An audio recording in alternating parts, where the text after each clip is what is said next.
Community Services District. And thank you all for being here tonight. We have a roll call, please. Yes, Director Barkey. Here. Director DeMarco. Here. Vice President Nidickman. Here. Second Vice President Ciros. Here. And President Rips. Here. Thank you.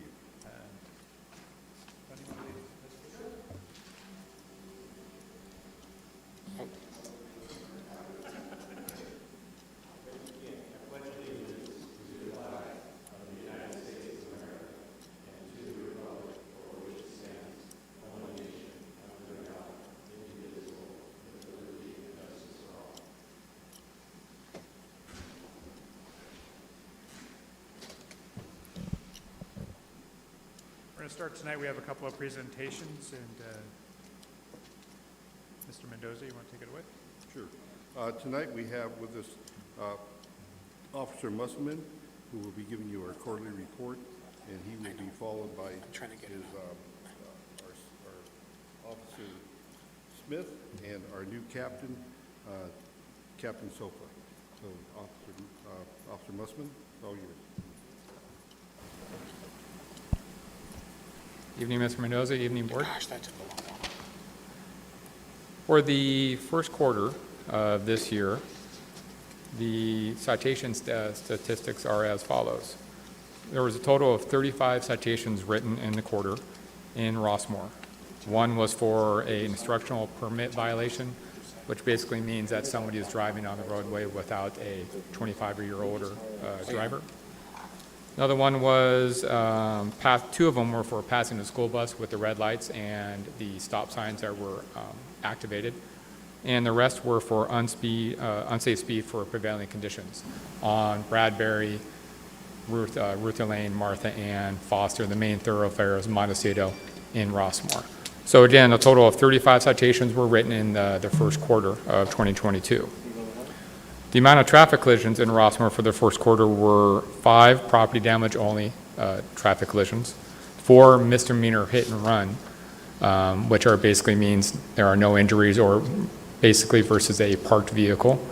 And then there were 2 minor injury collisions in Rossmoor for a total of 11. Going back to the citations, if I may, really quick. I've been getting a lot of verbal traffic complaints when I'm in the school zones during the morning drop-off and the afternoon pickup. The primary ones are the school bus, people passing the school buses. So I've been concentrating my efforts on the main culprit that I see is Weaver Elementary, right there at Bostonian at Wembley. For whatever reason, that spot seems to be very popular for people to pass school buses with the red lights flashing and the stop sign activated. So I've been concentrating my effort in that location. Also at Rossmoor Elementary, due to the 2 lanes in each direction, a lot of pedestrians like to cross in the non-crosswalk areas. So I've been trying to be a little bit more of a visible presence there as well. Does the board or Mr. Mendoza have any traffic-related questions? Yes, sir. Refresh my recollection. What are the rules on adults and children driving bicycles, motorized or otherwise, on the sidewalks? So the rules and regulations are the same as a vehicle. Basically, for in a residential area, they have to abide by all the rules and regulations, stop signs, speeding, or what have you. They are allowed on the sidewalks. I know Officer Smith has been putting together a bicycle safety feature that we're going to have next month, and a lot of the rules and regulations will be addressed then. The e-bikes are kind of a gray area due to the speed. But again, like they have to abide by all the rules and regulations as a vehicle, stop signs, speeding, what have you. But they are allowed to ride on the sidewalks. So they just have to yield the right of way to pedestrians? Correct. Correct. They're allowed to ride. Even motorized? Correct. I'm just curious, the person that got pulled over for not having a 25 and over driver with them, was there something that gave the officer a pause to pull them over? Were they doing something? Sure. Or? Most of the citations that are written at Rossmoor are written by me, so I do remember this violation. It was for speeding, and so I chose to forego the speeding and cite the driver for the instructional permit. I felt at that time that would be a little bit more of a learning lesson for that driver than getting them both for the instructional permit violation and for the speeding as well. I have one question. Yes, sir. 11, so the collisions that run and then the 2 minor, is that high for Rossmoor for a quarter, or is that about average? That's about average, sir. We average anywhere 8 to 10. Okay. And the breakdowns, honestly, over the last 2.5 years I've been working at Rossmoor, this is pretty standard. Most of them are going to be non-injury. The hit and runs, majority of those hit and runs are versus parked vehicles. And a lot of those are close to Montecito for the people parking, your parking issues that you have with the condos and stuff like that. Have you had any discussions with the schools regarding the parents who aren't stopping for the school buses and such? I have not, sir, no. No worries, thank you. And just, have we noticed any difference on Montecito since the new lines have been painted and? I had not received any traffic complaints for speeding vehicles on Montecito, I would say in the last 6 months. So I think the restriping of the lines or the painted lines is helping. Every time I always enter in and exit off of Montecito whenever I'm in Rossmoor. In my opinion, majority of the people I see, obviously I'm in a patrol vehicle. But if I'm trying to hide or what have you, the majority of the people I see are 35 or less.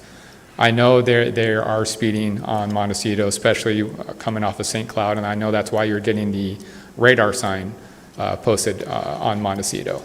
I think once once Rossmoor gets that black box installed, and if you have it on Montecito or the main thoroughfares, we'll get a lot more data. And if that data is given to me, then I could be there certain days, certain times, and enforce speeding violations on Montecito or the main thoroughfares with that data. Are you guys back to pre-COVID staffing now at the Highway Patrol? My new captain will be able to answer that question when she comes up in just a minute. But again, just in general, our staffing levels are low, unfortunately. Thank you. Oh, go ahead. Yes, sir. I was just going to say, for the record, since I live right near Montecito, I continue to see people speeding on Montecito. I haven't noticed any market improvement. Okay. I also see people regularly doing rolling stops on Montecito, or sometimes not even rolling, just cruising right through. On Copa de Oro and Mainway, are you talking about those intersections? The guy who I was mentioning to your colleagues was, I was crossing in the crosswalk, so that was at Copa or the Copa de Oro. or Mainway, I forget. Anyway, and the guy decided he didn't want to have to stop for me, so he just sped up and went through.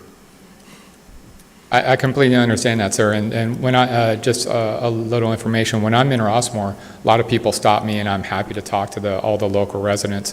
And towards the end of the conversation I have with them, and it's usually about a speeding vehicle, bicycle, or anything like this. It's usually a traffic complaint. And I always ask them and express to them if they could please contact my office to file an official traffic complaint. That way I have some documentation of their complaint. Because the word of mouths are great, and I can go off of that.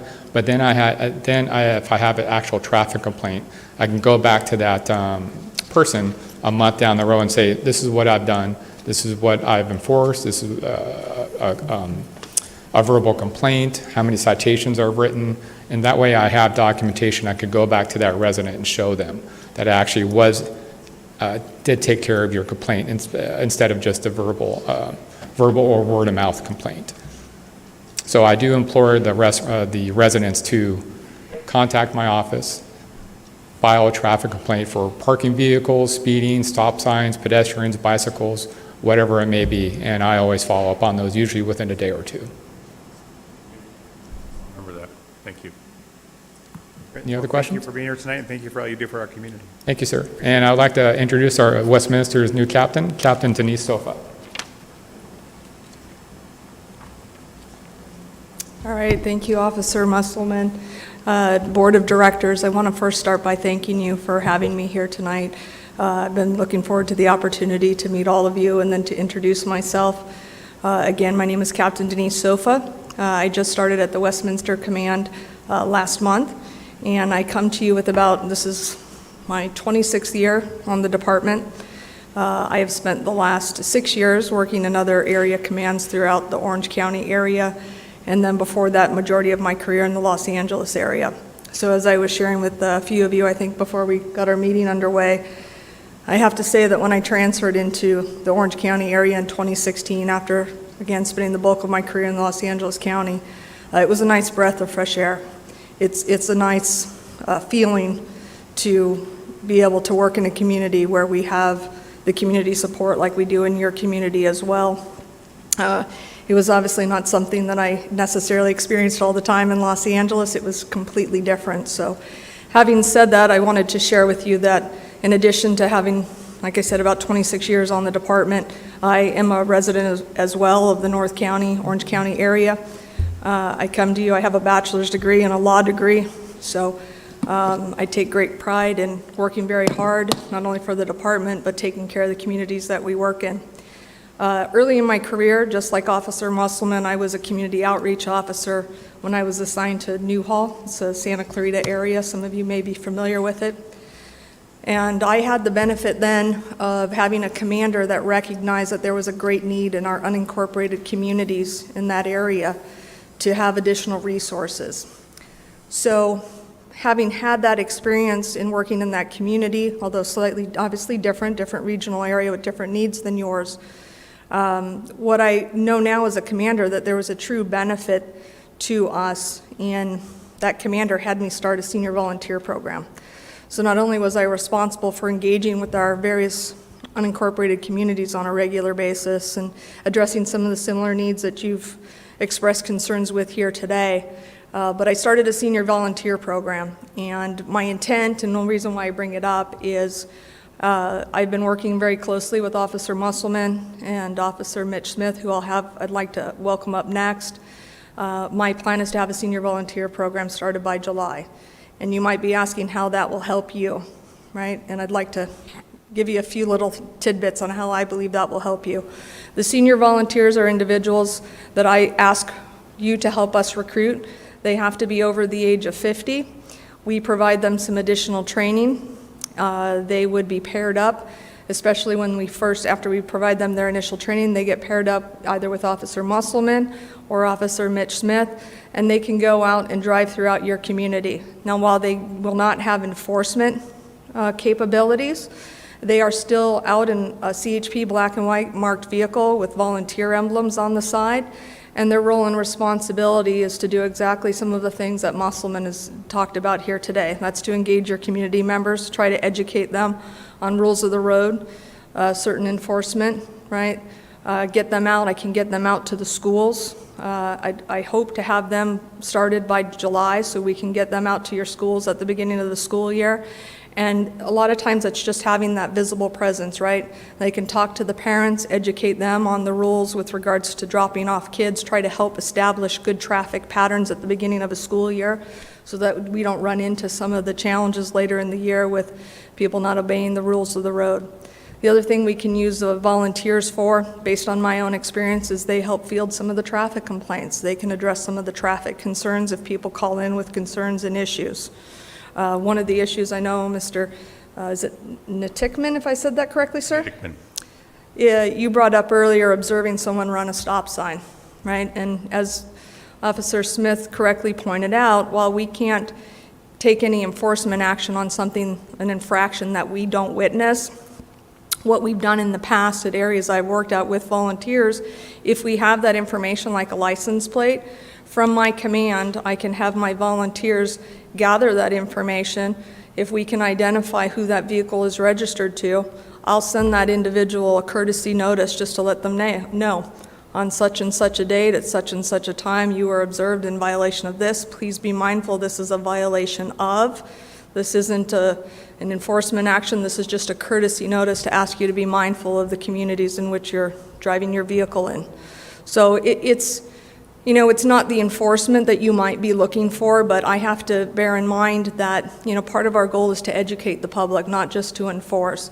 And the volunteers are a good component that can do that. And they're resources that I've had nothing but great experiences with. Many of the volunteers that I managed are friends of mine to this day. So I know what they can do. I know what they can bring to a community. They help augment the highway patrol in ways that we currently aren't able to perhaps meet your needs as much as we'd like to. To answer your question earlier about resources and staffing, we're struggling.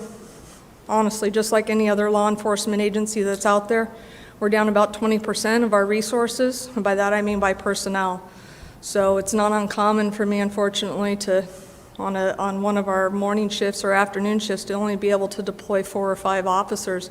And, you know, and that's taking into consideration we have 4 major freeways that we're covering. So we're doing the best we can with the fewer resources that we have. Our department has acknowledged that we definitely need to recruit and retain the people that we can. Our commissioner has established a goal of trying to hire 1,000 additional officers over the next 2 years. And we're roughly down about 1,000 officers statewide. So I don't share this with you to make excuses by any means. We want to provide the best service that we can to you as often as possible. But the reality is we need some help with recruitment for officers in law enforcement. And I recognize that even without advanced recruitment, hiring 1,000 officers over 2 years, should we be able to do that, doesn't give me the immediate help that I need. So my thought was the thing that's within my span of control is recruiting and training volunteers to help with some additional resources that I can get out to your community. I'm not going to send my volunteers out on the freeways.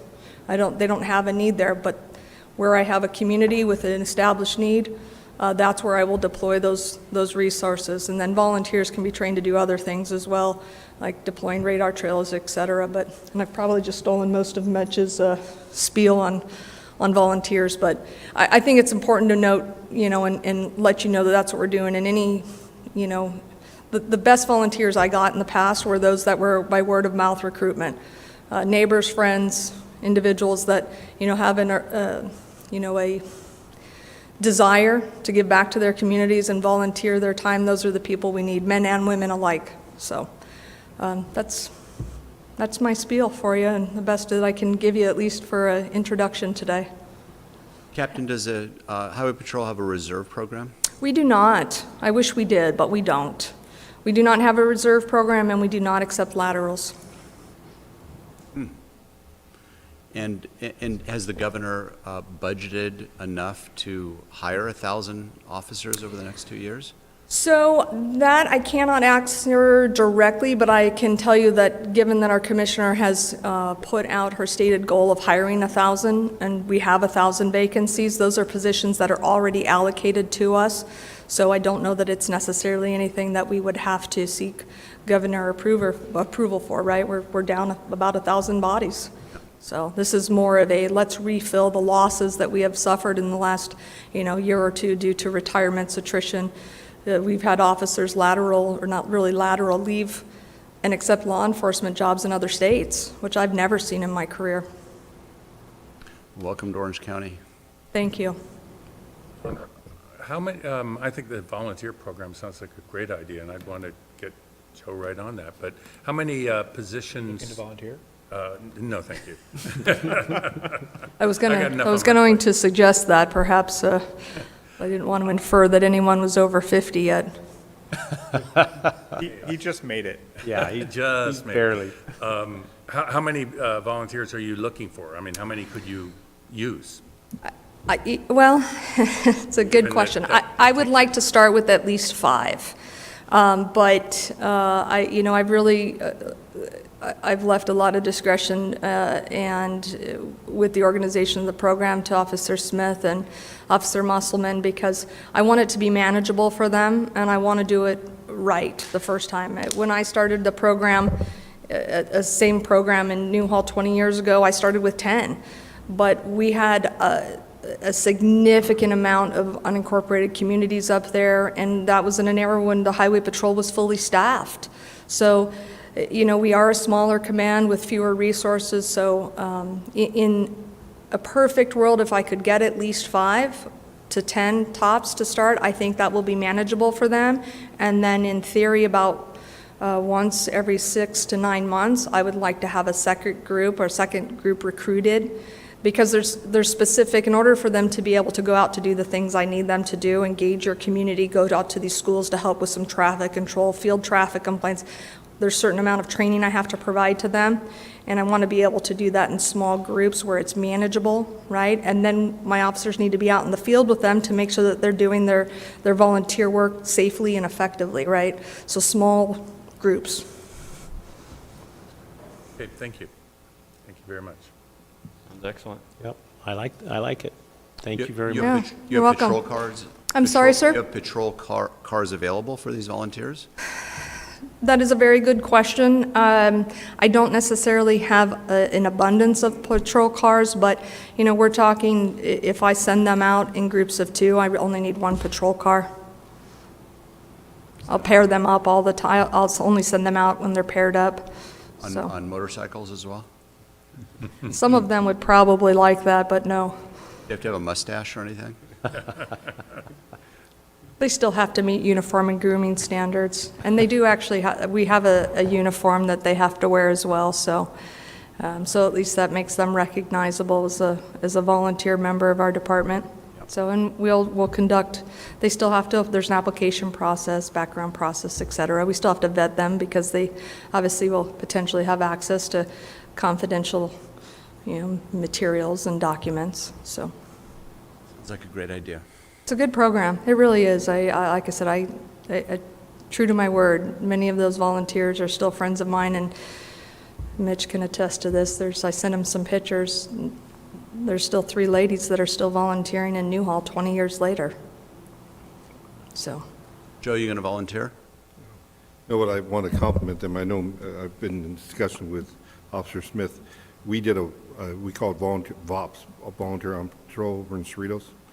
Just, it's an outstanding program. Yeah, they do a great job. yeah, they give back so much to the community. It's just astonishing. And most of them are non-law enforcement members of, the community that, working professionals that just want to give back to the community. So those are the individuals I'm looking for. Thank you. Welcome to the community, and we look forward to the volunteer program starting. Well, likewise. Thank you, gentlemen. I appreciate it. And please, I'll leave some business cards, so if anyone has any questions afterwards or you want to get in touch with me, please feel free to do so. And again, my thanks go to Officer Musselman for taking care of your community the last couple of years, and Officer Smith as well. I believe they've done a great job for you guys and will continue to do so. Thank you. Okay. And then if I may, Officer Smith would just like a few minutes as well. Absolutely. Thank you so much.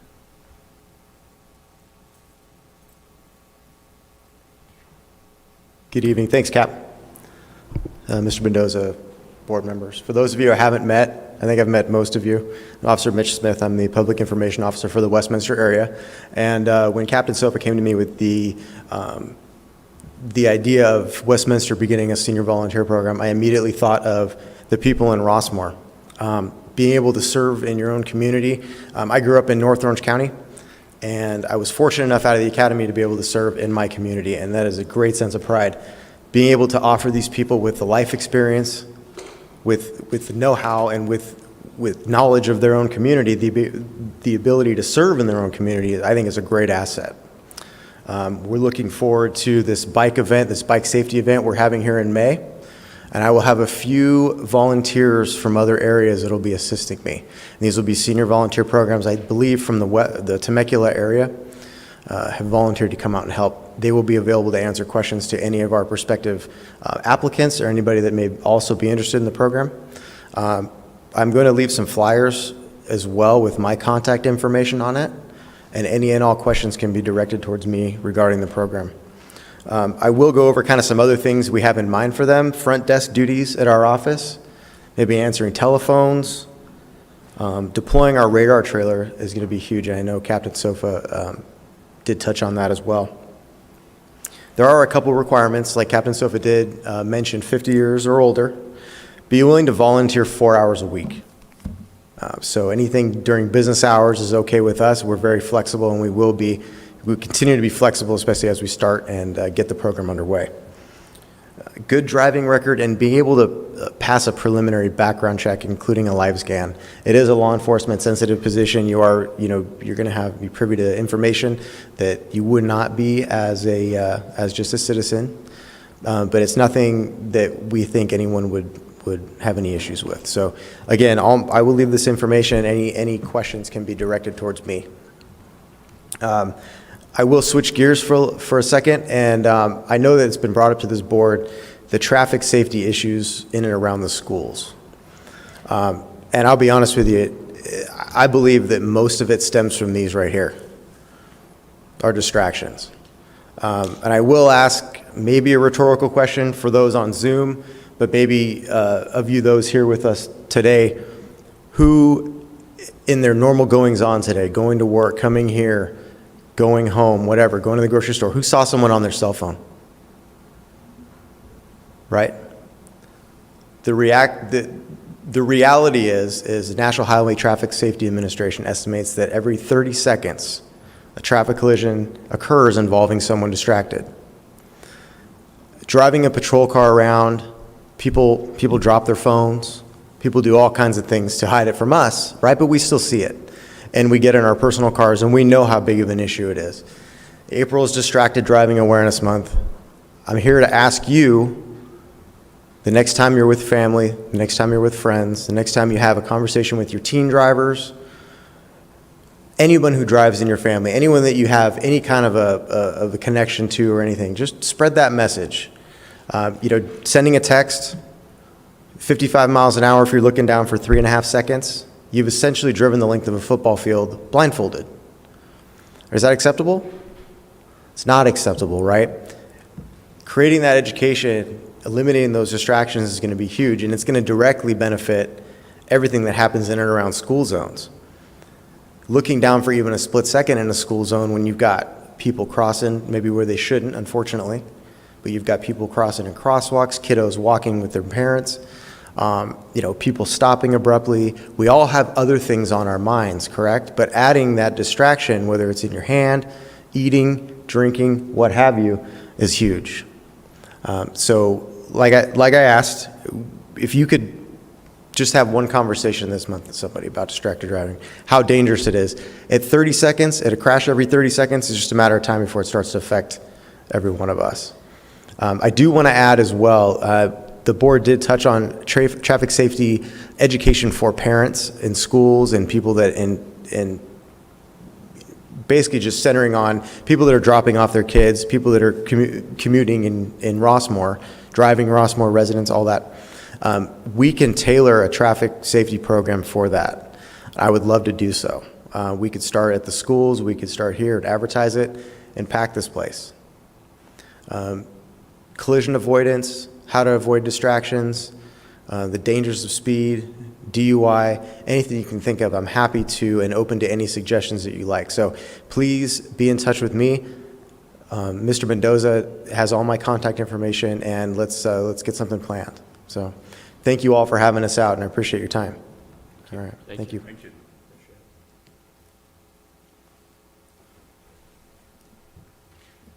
Good. All right, well, thank you very much. We have one more presentation tonight. Los Alamitos High School. You want to take that away, Mr. Mendoza? I'll give you a briefer introduction.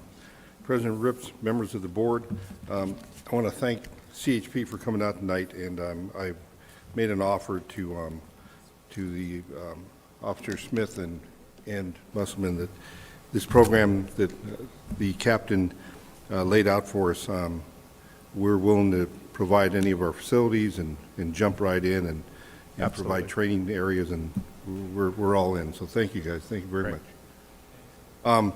This is kind of a fun thing. I want to call up Zachary Norris, a senior at Los Al High School. He came and did a sales pitch to me that I couldn't turn down. Zach and his group were in a competition statewide against other high schools, and they actually built these model cars, and they were looking for a place to practice. So they set up a track in here 2 or 3 times a week, and they practiced and went on to their competition. I will let him explain it to you. but I want to tell you that it was fun to watch. He has a team that, of, I think, 12 guys, and they came in and they were working this out, computerized, and the youth center came in and watched a couple of times. So it was an educational type thing too. So, Nice. Zachary, you want to take it away? Alex, go for it. Well, thanks for being here tonight. We're excited to hear about Yeah, this. thanks for having us. Can you please use the microphone? Step Whoever's on going up. to talk. Who's going to do it? You are? Yeah, I'll be talking today. What's your name? My name is Alexander Kelly, and I'm a junior at Los Alamitos High School. And so, basically, what we did here is we were running the cars, and we needed this time because at the school, they won't let us use the gym because the cars will scratch the floors. And so, we needed a place big enough to run the cars at near top speed in order to get all of our data, because the data in the room that we were given is really limited. And so we actually get the data from a computer system and then we read it on our computers. And that really helped us do better in not only regionals and then states. We basically, the time here really helped us get better. So I should explain here. This is an engineering club at the high school. And so we start at the beginning of the school year. That's our new season, right? And we build up these cars. We built 2 this year, and they've got a hydrogen fuel cell. And so we run them in endurance races. So a typical RC car will last, 30 minutes maybe? Depending what you got. This thing on one battery, our best run was about 3 hours because of the hydrogen fuel cell. Yeah, and so, from the student perspective, what we're doing is we start out for the majority of the first semester is we're designing this. And so we're CAD modeling, we're 3D printing, we use the CNCs and the other machines at the high school. We build these cars. So this chassis is custom. And then after that, it really comes down to, especially in second semester, it really comes down to testing. And how can we optimize how often we're purging the hydrogen, and how fast we're driving, and what gear ratios we want to run. And all of that is what makes us an upper level team. And so this year, Los Al was the 6th school in the nation, which is a really big deal, yeah. And so that's because we had, the access to a room like this to test. Alex, we were finishing in 13th or 14th place before we tested here. And then after that, in our regional finals, we finished 3rd and 6th overall. And the cars around us were the ones that ended up going on to the World Finals. So we were up against the best of the best after being able to use the space. How many schools were competing? Let's see, there's typically about 80 in California. Yeah, I don't know about the rest of the nation. Stuff's been a little weird this year with COVID. And then there's also schools in Europe as well. And and a few other places. And then there's World Finals towards the end of the year for the schools that make it. So it's an international competition. It's really cool. How does a hydrogen fuel cell work? All right. So the simplified explanation here is we have the hydrogen, which is in. Here, Alex, I'll let you pull it out. We have a hydrogen canister that holds the gas, and then that goes into the fuel cell. And so what's happening is the hydrogen is reacting with the oxygen in the atmosphere. There's the canister, reacting to form water. And as a part of that reaction, the electricity from that is taken and used for the systems to either charge the battery or run the motor, depending on if the car is sitting still or running. And so what we were doing in the races, our strategy was we were using the majority of the fuel cell just to run the car. And so a finely tuned fuel cell can run the car just by itself with no battery whatsoever. It makes enough power to do that. And so we run the batteries because we were allowed to with the competition. We take the extra energy, but they are not required. They do make the car last a lot longer, though. What was the top speed you were reaching when you were playing around? I shouldn't say playing, because this is not playing at all. Clearly, it's science. Let's see. We never measured that because our competition's about efficiency, not top speed. So it's really what's safe on the track and what is efficient. Because the faster you go, the less efficient your motor's running, generally speaking. And so, yeah, it's kind of part of our strategy is not I mean, we actually restricted the throttle on the remote so that the drivers could not run the car as fast as they maybe wanted to. So what was the optimal speed then? Again, we never took a measurement of that. I mean, I don't know, how do we put a number to that? Are we going to see a demonstration tonight? Yeah, go for it. You guys, you're supposed to be, yeah, go, There we go. yeah, you want to drive it back and forth and get a little bit of speed going?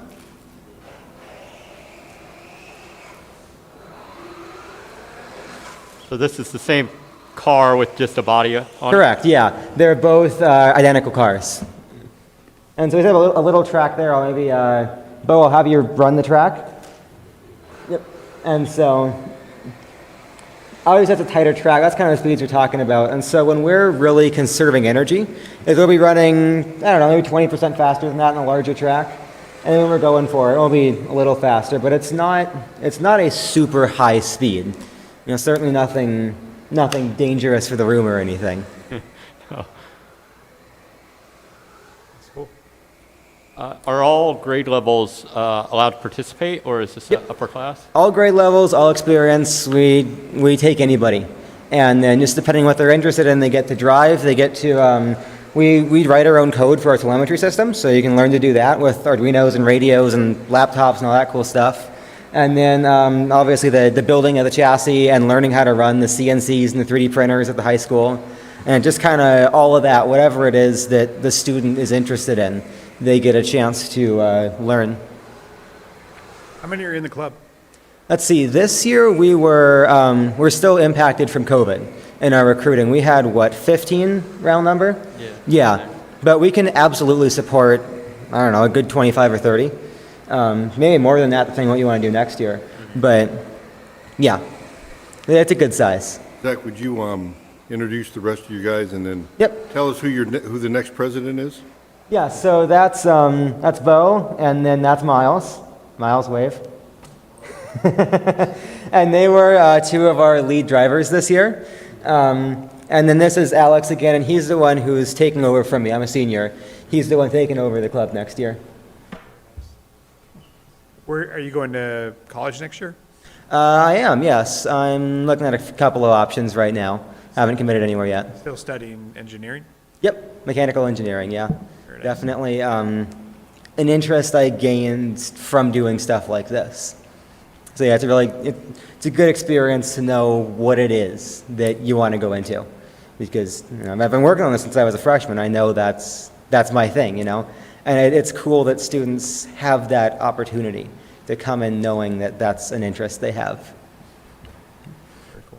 Yeah, and again, it's just really good to have the community resources to be able to just ask if we can use the room late hours, multiple days a week. It was all kind of sudden the way our season was scheduled. And yeah, I mean, as I say, it made a huge difference for our season, and we definitely wouldn't have been that sixth place in the nation if it wasn't for the resources and support here. So I just hope the board knows that we really appreciate it, and that the ability for us to do that really helps the community. We definitely thank you for coming here tonight and sharing that with us. We absolutely appreciate that we were able to partner with this and be some piece of your success. That makes us feel good. But just being here to partner with young adults, learning and growing and trying new things is important for us. And we're happy that you were able to reach out to Mr. Mendoza and make that happen. Congratulations on your success this year. Thank you. Yeah, well done. Yep, fantastic. Anything else? No, I think that's it. Good. Thank you. Awesome. Well, Gentlemen. Thank you, guys. Congratulations. yep, thanks for having us. We appreciate it. Thank you so much. Put that on Good the luck li- with the rest of your school year. Put that on the list for Rush Auditorium. Track. From soapbox racers from the. Exactly. To this, right? Uh-huh. Yes. That's very cool. All right, well, thank you. We're going to continue on. We do not have any additions to the agenda. Public forum, I don't know if there's anybody, is there anybody on Zoom? I don't even know, I can't see. So is there anybody on Zoom that would like to make any public comments? No? Okay, thank you. So we're going to move forward to reports to the board, and we'll go to the quarterly recreation report. Thank you, President Ripp, members of the board. I'm going to ask our Recreation Superintendent, Chris Argueta, to come up and give you his quarterly report. As you know, we have a lot of programs coming at us, and we're starting our summer programs up, and Chris will give you a complete overview. Chris? Hello, everybody. Just quickly, I want to go over some of the current and ongoing things we got going on first, and then I'll go into the upcoming events. We have happy hour boot camp fitness classes here at Rush Park. We also have dog training on Thursday mornings by a local dog trainer, Vita Allison. We also have ongoing tennis lessons at our Rossmoor Park tennis courts with Bo Berglund and Fernando Molina, if anybody's interested.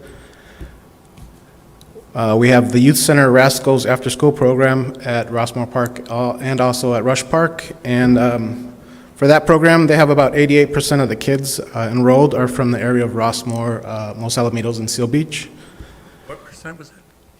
88%. And then 100% of them go to school in a district. For Friday Night Lights, we have them practicing here at Rush Park. Also, their cheer, they also practice here. For Friday Night Lights, it's about 71% of the kids playing live in the area of Rossmoor, Los Alamitos, or Seal Beach. And we also have Los Alamitos Girls Softball League. They also practice and play at both parks. And for that league, it's about 65% of the kids playing are from the area as well. And for our upcoming events, we have a bunch of upcoming events coming up. The first one we have coming up would be the Arbor Day celebration. That is on April 20th. It's a Wednesday. That's from 2 to 5 right here at Rush Park. And we're going to celebrate trees and the urban forest of Rossmoor. There's going to be community tree planting. There's going to be activities for the kids. The youth center is also going to be here. They're going to have an arts and craft area. They're going to be making some bird houses, bird feeders. And there's going to be some fun giveaways, some tree and plant giveaways for that one. So come join us for that. That's Wednesday, April 20th from 2 to 5 at Rush Park. The next one we have is the neighborhood cleanup event with CR&R. We did one a couple months ago, and it was a great success. We had about 10 containers that we filled up. We had about 250 cars lined up. That is to drop off items. The items cannot exceed 8 feet in length. And some of the items that they accept, furniture, large appliances, and e-waste. Some examples, sofa beds, couches, tables, appliances, washing machines, dryers, refrigerators, and also e-waste. Some of the stuff that they do not accept, vehicle batteries, construction materials, concrete, rock, dirt, paint, propane tanks, and U-waste. U-waste would be household batteries and fluorescent light bulbs. That's May 14th, also here in the parking lot of Rush Park. That is from 9 to 12. May 14th, 9 to 12 in the Rush Park parking lot. Then we have coming up the bicycle safety event with the California Highway Patrol. The officer mentioned that earlier a little bit. What we're going to have there, we're going to have some officers come out. They're going to also have helmet fittings for the kids, some safety tips, and there might be some giveaways as well. They're going to create an obstacle course. We're going to close off the parking lot. So that's going to also be here. All the events pretty much are at Rush Park. But for that one, we're going to close off the parking lot. We're going to have a fire engine. The fire authority is going to bring a fire engine. We're going to have skate dogs. They're actually going to bring some mobile skate equipment like ramps and stuff that the kids could also try out. We're going to have Kona Ice with the snow cones. We're going to have some Domino's Pizza. It should be a fun event. Come out and join us. Seems like the obstacle safety course should be pretty fun. We're still discussing how big it would be and how much room we would need. So come out, bring your helmets, bring your bike. Come out and join us. That's Saturday, May 21st from 10 to 1, and bicycle safety event with the CHP. Then we have the great success of the Rossmoor Family Festival. We're doing another series, summer series, three events this summer. We're going to have one on June 11th. The main band for that one will be Stone Soul. The next one will be July 9th, and it'll be, the headline band will be King Salmon. And then the final one of the summer will be August 13th, and the Emperors will be closing out that event. Pretty much just similar to last year. We're going to have a lot of food trucks, about 50 vendors, a kids zone, and a stage for local entertainment. Probably have some kids out again and some local other bands before the headlining band. FNL is going to be the title sponsor for that event for the summer series, so I'd like to thank them. They're also a large sponsor for last year's event as well.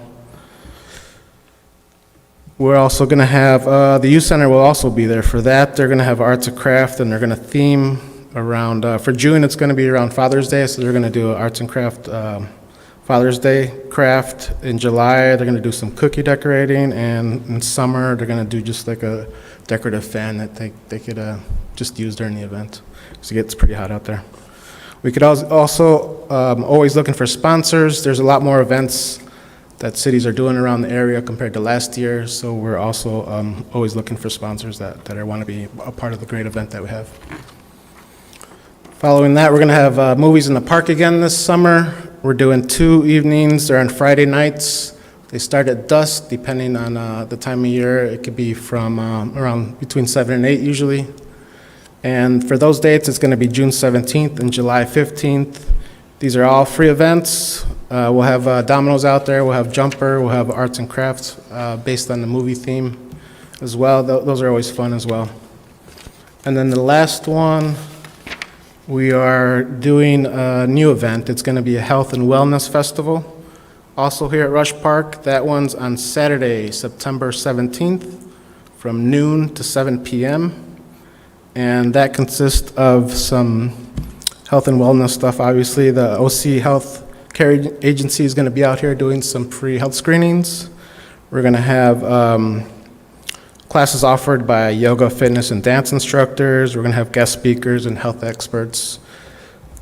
And we're going to also have some food truck options, some healthy food truck options. We'll still have the kids zone, and we'll have a band closing out the event as well. The band will be Smoking Cobras for that event. Oh, we recently met with the youth center to discuss just working together and collaborating more on events and offering some more programs and opportunities for the community. And so they are going to be part of our upcoming events, and we both came up with some ideas. And some of the things that we are planning on offering is going to be a date night. It's more for the parents, where they could drop off the kids. We'll have fun activities, games, movies, crafts in the auditorium here, while the parents go out and have a date night. We also talked about a family dinner night, also here in the auditorium, where it'll be something simple like a pasta dinner and maybe a movie or some music going on. Also some fun activities for the family. And then a possible kids' night out. That one's probably going to be around Halloween, so it'll be themed. We'll have a costume contest and then themed movies and games as well for the kids to enjoy.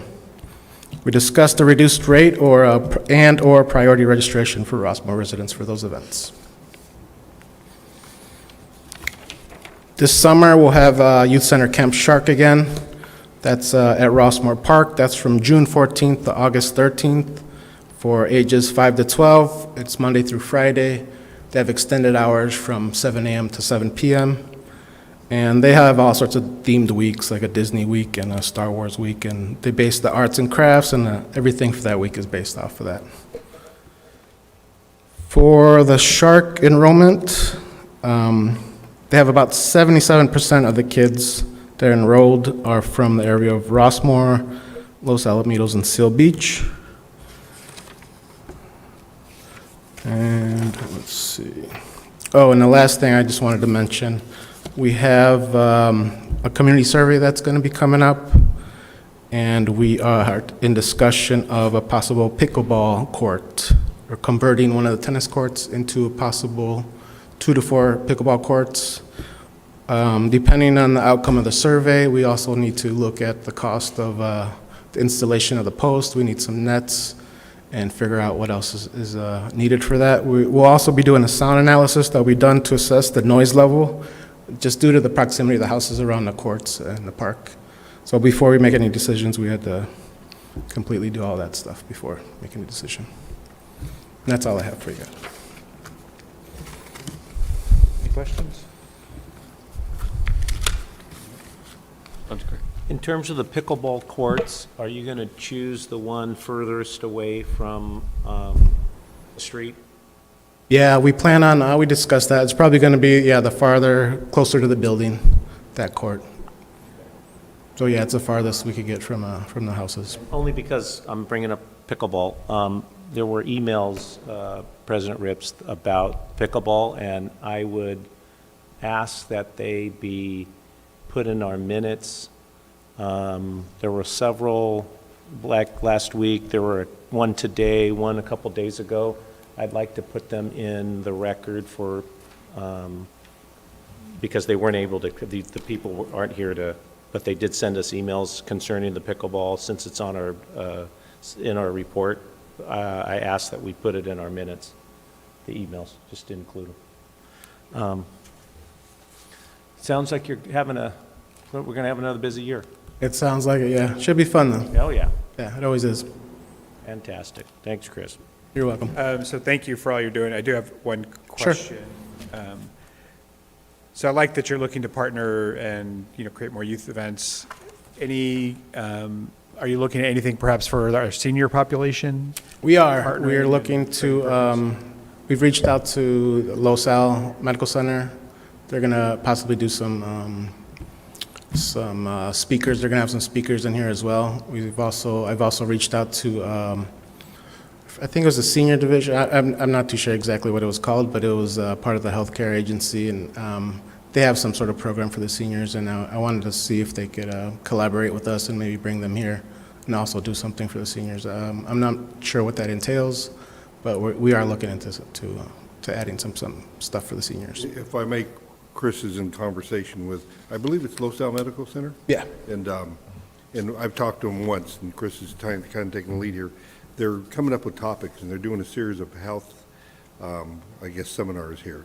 And the trade-off is we're going to co-sponsor it. We're going to give them the auditorium for a couple hours, set it up, and, do the screen and the video, and they will do the presentation with their doctors, invite our Rossmoor seniors. And they also are going to be doing a sponsorship for our summer concerts and our festival series. So that's kind of a nice collaboration. Right. Oh, yeah, absolutely. Well, thank you for all you're doing, and I think we're doing a lot for kids and families, and I appreciate that. I think that's what our community needs. I do hope that we continue moving and looking for things for our senior population. It was an eye-opener for me personally with the meal cards that we were able to do last year, and just the need for that. And, maybe there's social opportunities that we could create also on top of the lecture series that we could be providing here, whether it's bingo or, space for Maj or bridge or something to bring them together to socialize as well. I think would be great. So thank you. Really appreciate it. No problem. Thank you. Have a good night. Thanks, Chris. Thank you, Chris. Okay, moving forward, we'll go to the monthly traffic safety update. Thank you, President Rips and members of the board. Now, let me find my place here again.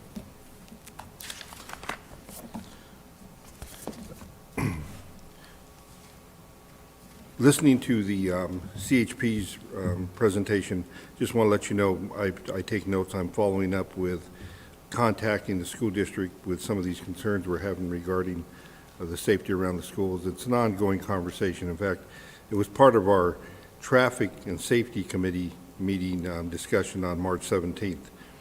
Dr. Friedman from the school district didn't come to that meeting, but he did give me a script to read and an update of what they were doing as far as traffic safety. So I will follow up with him and make sure that he's aware that the CHP is concerned, and maybe set up a meeting with them and their principals to try to just upgrade our awareness and with the families and dropping off their kids. The other one is those signs on St. Cloud. I've called twice this week. They have the signs. They're just waiting for their contractor to have the available time to put them in. So the signs are secured. They've guaranteed me that it's a go. And daily I drive that street to see if they're up yet or if they're in construction, but they know, and that we want them. I've told them we want them up this month. So we'll see. So the radar signs. Yeah, the permanent radar signs. I'm sorry, on Montecito and St. Cloud. Yep.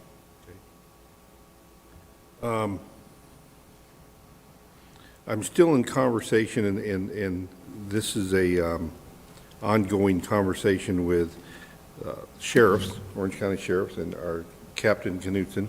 And Captain's been out for about a month with a surgery, so everything's been put on hold.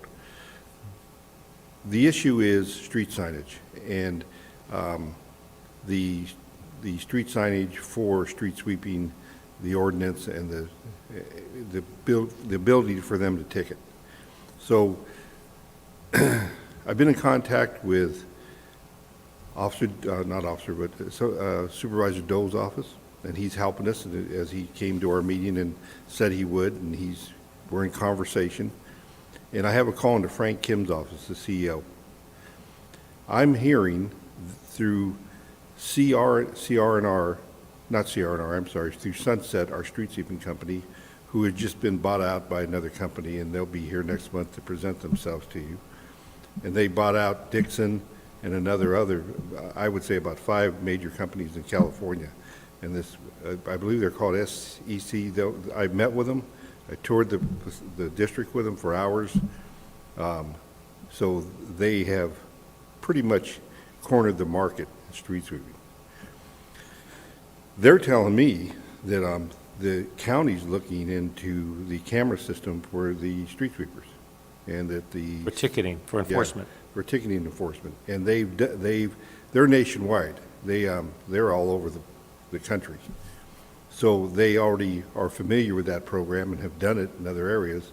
So I have a call into Frank Kim's office to see what the future looks like, and my point to Captain Knutson and his traffic enforcement officer is we want to really walk slowly here on putting up signs in our neighborhoods, especially if you're not going to enforce. I mean, this doesn't make any sense for you to have sign blight if you're not going to follow that sweeper consistently and give us the same type of program these other agencies have. We are a city, and should be acknowledged on that same level. I know we're a district, but we are on the same level of a city as far as the way we're laid out and the way we operate. So the CEO's office recognizes that, and so does Supervisor Doe's office. It's a matter of sitting down and negotiating, and I think it's negotiable. And because of some of the political, people surrounding us that are helping us. So Captain Knutson will be back. I will be setting up a meeting, and I would like the Traffic Enforcement Committee to be there with me, and we'll have a candid conversation. Right now, Isn't it different signage that is needed if it's going to Yeah. be photo enforced? Yep. Right, so oh, I don't know about that, no. I think we should look into that, because if it does need to be communicated that these are photo enforced, Well, if it's on the street sweeping, yeah, that'll be a whole different, yeah. well, I'm just saying, we don't want signs up and then have to change Then signs have to out change them out, if definitely, they're going to yeah. be doing it, That's- yeah, right, that- so I think we should just align all that. Yeah, we're walking slow, and right now, we don't have enforcement for street sweeping. And, I'm kind of been with a couple of staff leaving notes on cars, troubleshooting a couple of times, but it hasn't, I'm sure there's people out there that are going, they should be, but it hasn't really been a big issue. And I welcome phone calls, and we're in tune to what's going on, but yeah. So when you drive Rossmoor the past couple months during street sweeping, it isn't a big No. issue where the There street are- sweepers go, I'm sure there are, but it's not a chronic issue.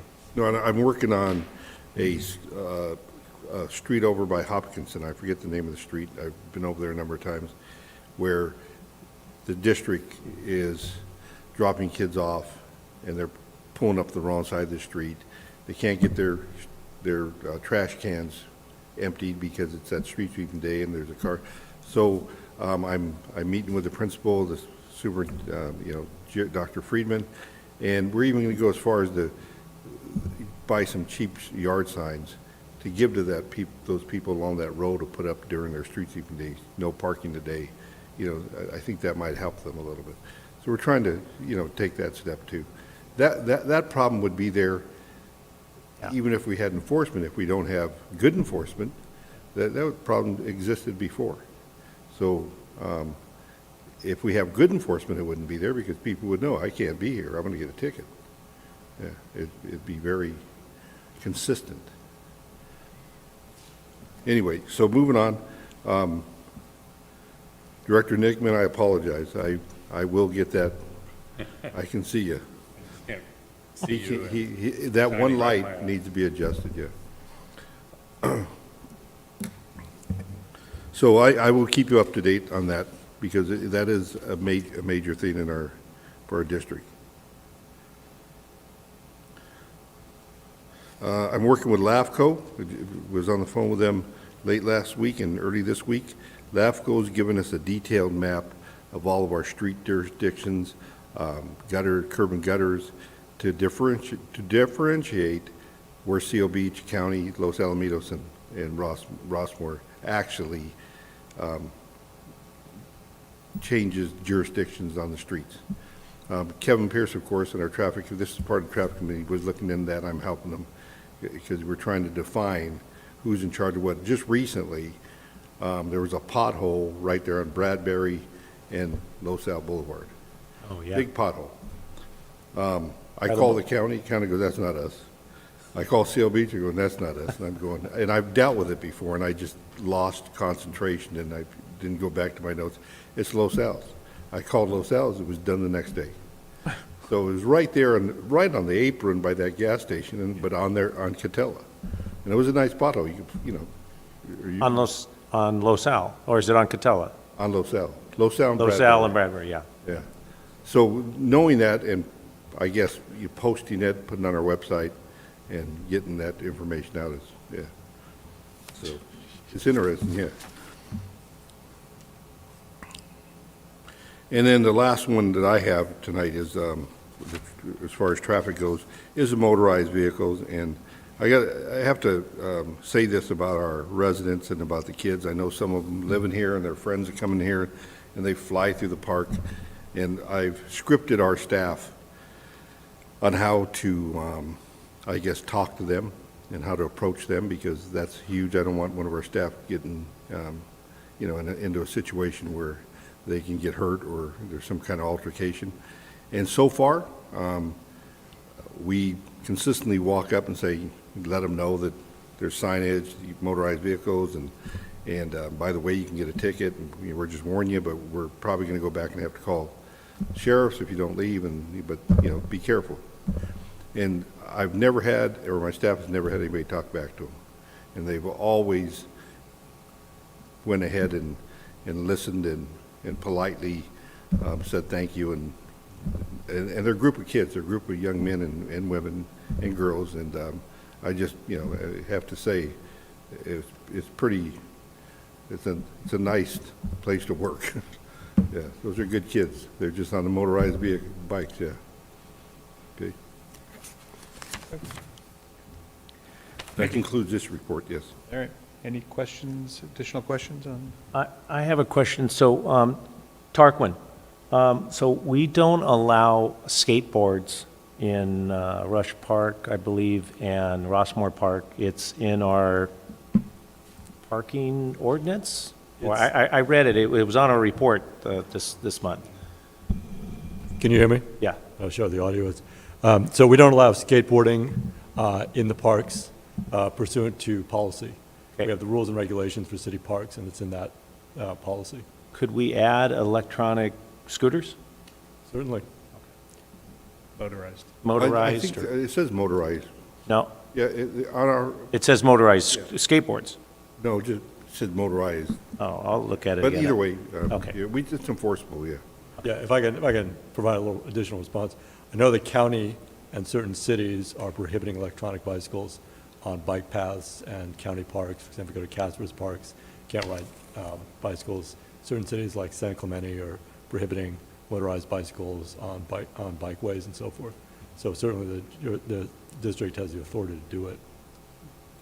You know, we walk Naples and Belmont Shores and Seal Beach a lot, and boy, it's tough out there. You're always watching. In fact, David Young, one of the editors for in the news enterprise, got pretty racked up. He was in the hospital about a week. Some guy hit him on a motorized bike. Yeah, it's, you gotta watch it. I think the only thing to add to the traffic from the meeting in March is we did, have a discussion on the, a parking restriction ordinance or a parking restriction, and it was discussed that, mainly, I brought up the fact that we just really have nothing there's nothing written down as to what we want to see as a community. And it could be several things. There could be several options. Could do this, or that. But, of course, Kevin's the driving force on this issue. And we talked about, until we have like a model or a plan, you just have, right now, it's just, a lot of upset residents that live there who, it's bad, every day that they have to live with never being able to park in front of their house, never, having issues with putting their trash cans out. So I would, I told Kevin, you know what, we need to put something down as options to present to this board, to the community, as to what we want to see, even if they may or may not be obtainable. But does the community want something like this, right? So until we have a general idea what those residents want, what other residents will accept, we can't, I see it's not being able to move on with this issue. We're just talking about it. Kevin's just brings it up and brings people over, and we just talk about it. So we need to outline a range of solutions. Yes, we need to write down some solutions. And we had our new supervisor here saying that he'll help us, and he understands, and so that's why there's parking restriction ordinances in unincorporated areas in the state. And there's around us. Los Al has one. And Kevin Pierce has them too. So I say, you know what? Let's put something down, very restrictive, minimum restrictive, lightly restrictive, and so we can talk about them, at least discuss it. So that's the other thing that's wasn't on this report. We did discuss that. So, Thank you. Anything else? All right, well, thank you very much. I know you started talking about street sweeping already, but That's our next report, so I'll just jump right into that. Thank you. I already covered that, the issue with the signage and the meetings coming up when Captain Knutson comes back on schedule. But I want to emphasize that Sunset Property Services, who we just signed a contract with a few months ago, has solidified that they have sold the company, and I imagine that was going on during our process, which I'm kind of disappointed that nobody was forthcoming into letting us know that. But I did meet with the new company and their representative, and that is the Sweeping Corp of America, SCA, if you want to look up on a website. They have pretty much taken over Southern California, from what I've seen, because they just took over Dix and a couple other companies, and now Sunset. And so the feel I received from their representative was our street sweeping program will stay as is. The service will stay status quo, and phone numbers that our patrons call into are the same, the website, and so nothing's going to change, just there might be a different face they're talking to. And I will keep you posted. I told them I wanted them to come and do a presentation. They'll be here next month, and just to meet and greet and kind of solidify our relationship. So if you have any questions, I'd be happy to put you in touch with their company or have a phone conversation with them. Okay? great. Thank you. Tony, I just want to go back for a second to question. So I know you've asked about bringing us proposals. Is there like a timeline that is it just out there? I made it, and Nathan can jump in too. It's not, circular. yeah, it's, the sooner the better, but we have to, pick a date so we can sit down and discuss it. Kevin's really the one that has all the information, a lot of the information. We just need to, right, what do you want to see? I mean, he's got it, so write it down. He talks about it, but I'm just trying to put down a couple proposals so we can at least see what, we're just talking about it. There's nothing in this report about it. Right. Right? So it's kind of frustrating where we talk about it, we've been talking about it for 2 years, or longer, but in this committee for a long time. So there's really not, it's like let's stop talking about it unless we're going to write some proposed, column parking restrictions, that, a draft of multi-level, restrictive, parking. And, I don't know what it's going to look like or what it should look like, but at least we can put it in a report and get some reaction from the community and start having discussions with the community if that's what is going to be accepted or not. And it's going to take, I would imagine, some time, but at least you'll have something to show, like a supervisor, to either support or not support, right? Right now, it's just in theory. So it's like elements of, is it just in that corridor? Is it just Montecito, Bradbury in this corridor? Does it include all of Rossmoor? Does it include the Ascent community, which is, higher density?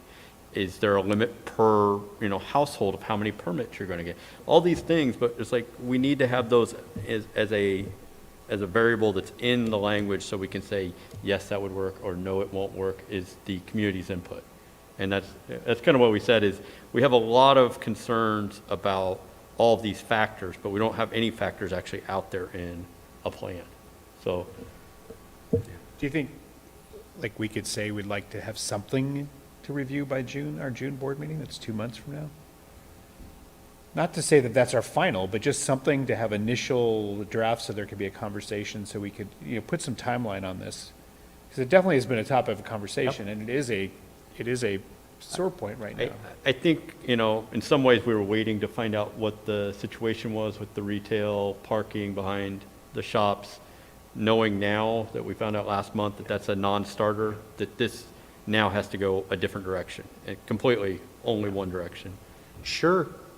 Give us a timeline, June. Let's come back by the June board meeting with some type of structured,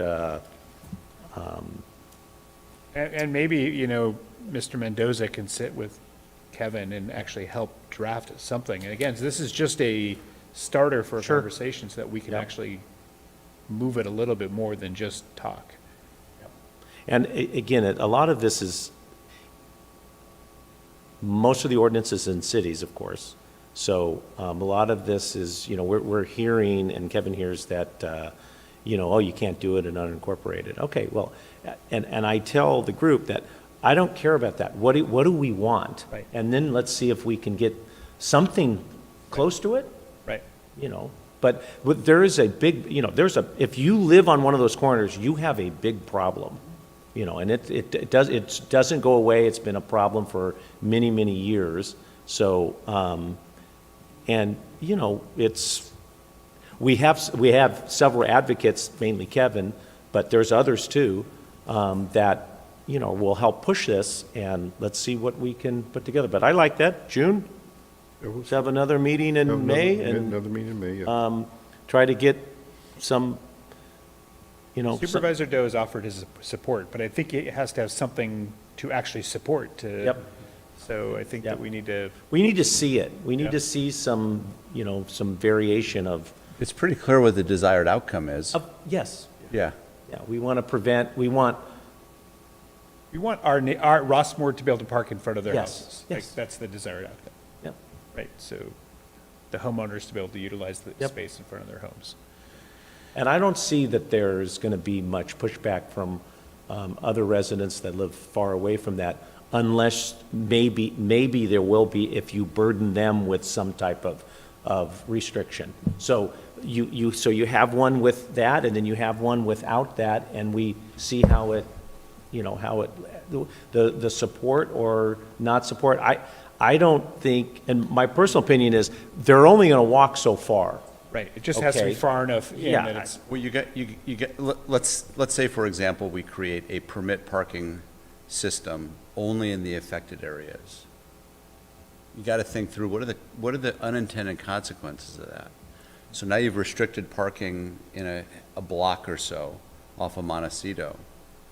Well, if I'm an apartment person and I'm used to parking there, maybe I'll just park the next block over and walk a little more. So we may end up pushing the problem further into Rossmoor. Yep. So the idea of, yeah, but people on Martha Ann don't need a parking permit system and it's going to be a burden to them is correct. But we have to think this through carefully so we don't have unintended consequences of trying to solve this problem. So those, in my opinion, those unintended consequences, it's hard to even discuss them when you don't have, when this is your slate right now, it's blank, right? So you have to look at the perspective from the people in the condos. What's their next best alternative? Where, if they can't park in that first block, where do they park? That's a good question.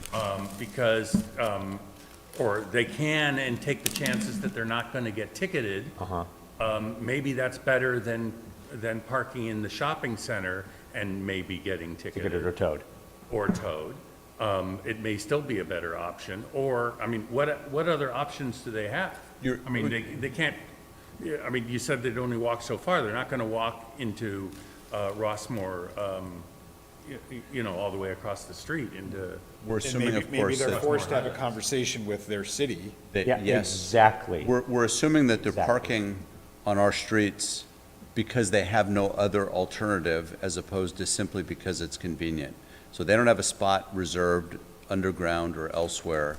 They have no choice but to park in the streets, and it's convenient for them to park on our street. So we remove that option from them. Now what are they going to do? well, they don't have sufficient parking for the condos, which is really the fundamental problem, and the shopping center cut off parking there. So either the city's got to give, or the shopping center's got to give, or we're going to And continue there's suffering this. there's no support anywhere, like Seal Beach has no support, they have no, they're not even in the conversation pretty much right now, because there really hasn't been much pushback on the Seal Beach residents side, because they have, oh, I just parked across the street at Rossmoor. So, So you're trying to make it more expensive to do that. because there is, the best solution is that parking lot that no one uses. That's the best solution, but we don't own the property, Seal Beach doesn't own the property, you know, the That might be condos the don't. best solution. I mean, because walking 2 blocks is better than nothing, so, Maybe those residents, if they're getting paid to allow somebody to park there, if there was a fee to park there, they wouldn't be nearly as concerned. So if they're getting so much a month because we had a parking permit system and apartment dwellers and condo people could pay for that, and now that resident who always has a car in front is now getting compensated, you know, maybe, Interesting. maybe they're less inclined to worry about not being able to park in front of their home. I don't know. So I have space 23 and 24, and, Maybe, I don't. also spaces in front of my house. for the I'm right not saying price. that's the solution, and but see- it's a Parking solution. all over the yeah, place. and see that, you know, instead of saying, oh, that's a wacky idea, you know what, let's write it down, who knows, right? That's a market approach. We could fix the problem in front of the homeowners, but with a permit system, but now we're creating another problem that we don't even know what it's gonna be. Yeah. And maybe the apartment folks have enough power, they don't, to put pressure on their city to get folks to get the attention of the mall, but of the open parking area that's not being utilized now. But they don't really. These are people that come and go. They don't all own, they rent, they leave, they so forth. We're a much more powerful entity to have that conversation, and we haven't been able to do it. So I think we need to be open to creative ideas so we don't create more of a problem by solving one problem. Yep. And Director DeMarco and I are also aware that, you know, the homes on Bradbury are Rossmoor residents. They can't go to Seal Beach and complain. They complain to us. So, you know, we you can't just say, well, they need to go find their own parking. when, their own parking is talking to us as well. So if a resident in Rossmoor has the ability to park 3 cars and the person in those homes only has 2 parking spots in their unit, it's going to be a messy thing, but we're going to have the conversation. And that's kind of where we're stuck at, is just saying there are a lot of factors, but unless we put it down and say, what are they and who cares? Yep. How is it going to work? If the cars are parking more than a block away, are we going to get enforcement from the sheriff? Only if you or I call and complain because now somebody's parking in our part of the neighbor. It's just, it's a mess. I do think there's another stakeholder here, right? So let's say we have a way to enforce no parking at our place, right? And the condos have tenants with multiple cars, and they leave because they can't live in a place where they can't park. And now all of a sudden, there's a residential building that is less desirable because there's no parking for their tenants. So now you have the owners of those buildings, of those properties, that are now also stakeholders that might ultimately have financial strain because of a situation, and they have some more clout to go to Seal Beach and say, look, this is an issue and it's a partnership. Now, that's far-fetched, that's down the road, but that is it's not an unforeseen thing that could happen if we do end up limiting and people do leave because they can't park, so. I think there will be a lot of just this discussion and moving it along, instead of just the conversation in a committee meeting. People will start looking under rocks and trying to find better on across the street. Capacity in garages, okay? It's just easier to park. Why should I clean out the garage and put 2 cars in, right? I'll just park across the street. Well, I can't park across the street, or I got to walk, or I need a permit, or I got to go down here. Right. So now so you're right. Some of these will be, the capacity could decrease just based on the resistance that is from us, or even perceived from us. I mean, I really want to just start this conversation, get it on paper, start getting support, and maybe things will happen across the street. Okay? And maybe we don't even have to do anything. Maybe. Look, Right? that would be great. So, Our main goal, and I think, we were saying this, is we want to improve the quality of life for our residents, and to have them be able to park their cars in front of their houses, I think is a reasonable. okay, so Quality of we'll life. try June to have something written. Got to start. Yeah, Gotta do that's something. I mean, right. Thank you. We have this committee, right? Yep. So let's put pen to paper. All right, thank you, guys. I appreciate that. One last thing on street sweeping. Yeah. I said this in the committee too, that taking the signage very slow, I think Joe's got the correct approach. Until this board, myself, understand either the ordinance or the signage behind what we had before and how we could use that sign to enforce all of Rossmoor. And then we make this subtle change, odd and even, and now we need 400 to 800 signs, or whatever the number is, that, going slow, I agree, and I also said I don't want any new signs in Rossmoor until I fully understand, number one, we're going to get enforcement. There's going to be a reason to put the sign up where the community will get a benefit, because if we don't get the benefit, I don't want to see the sign up. So. Great. Well, clearly, on a lot of fronts, we have a lot of work to do. So, Yes.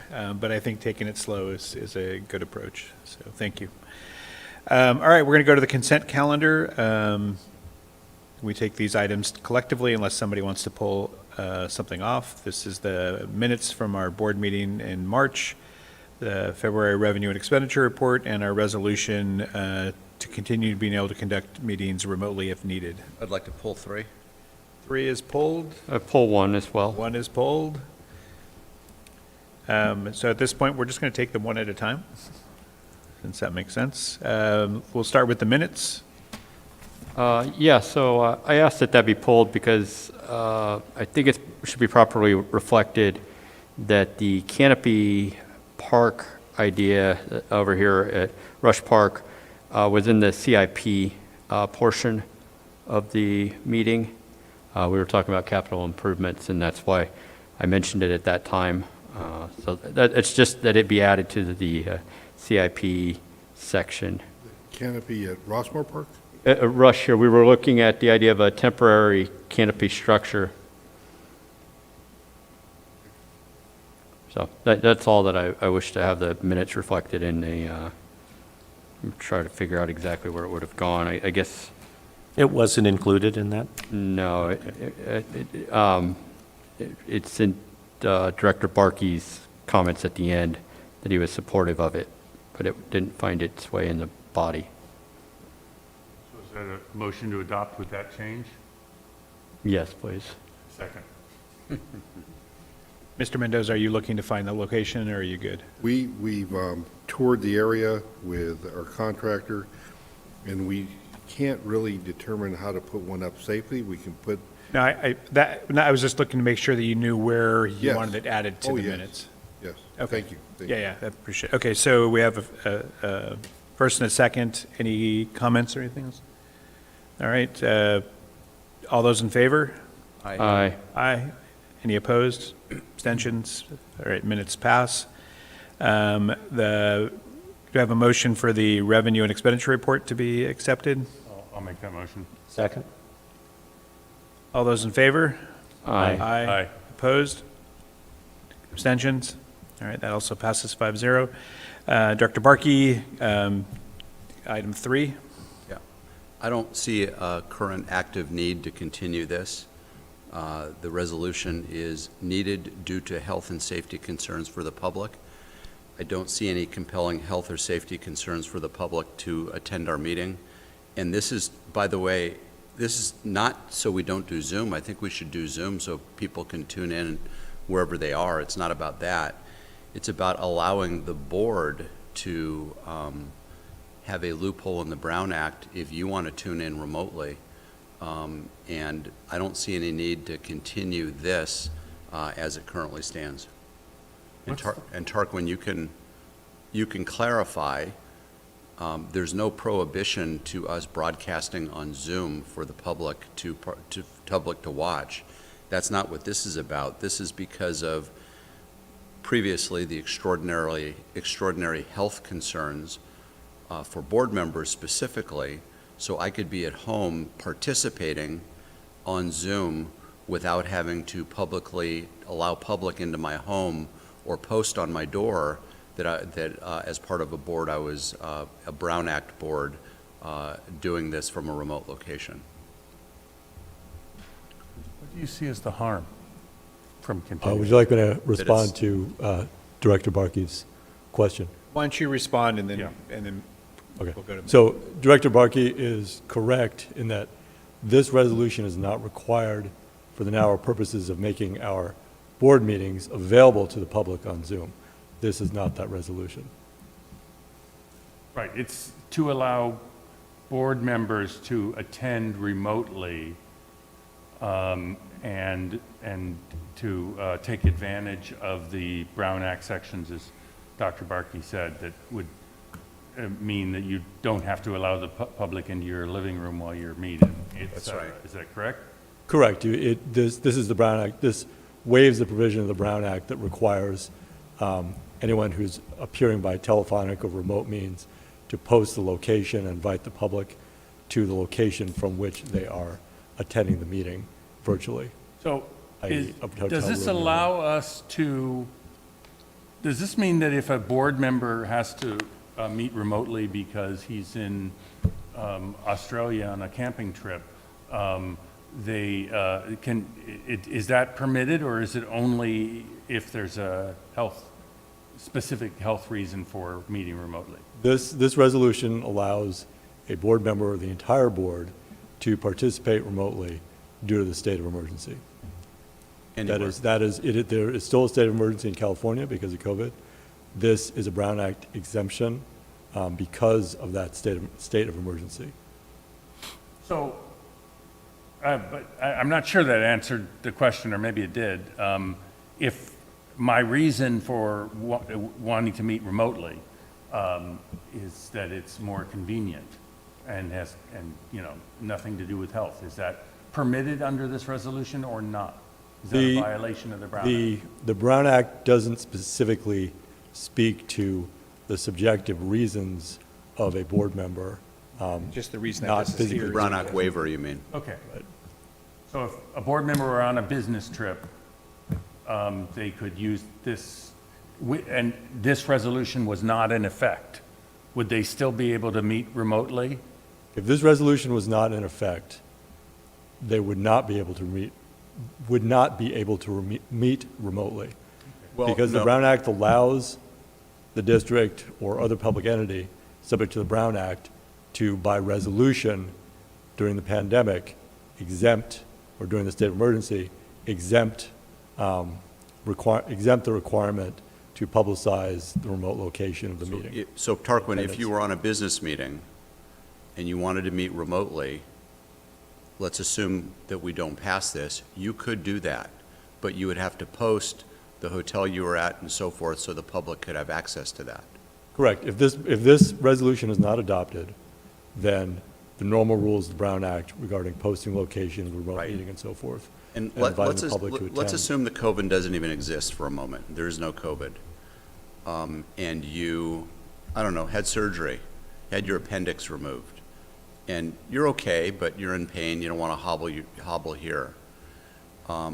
You couldn't sit at home, although maybe you should be able to, but that's another discussion. You couldn't sit at home, dial in on Zoom, and participate.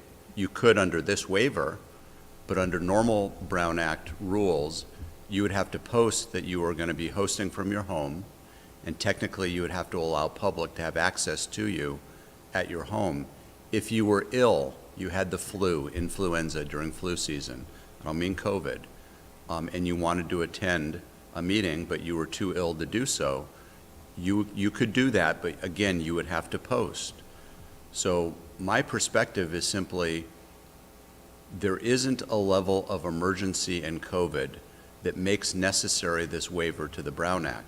Now, I think there's portions of the Brown Act that are not right, and we can argue until the cows come home about that. But specific to this, and your question, Mark, what's the harm if we do this? What's the big deal? The harm is it's not accurate.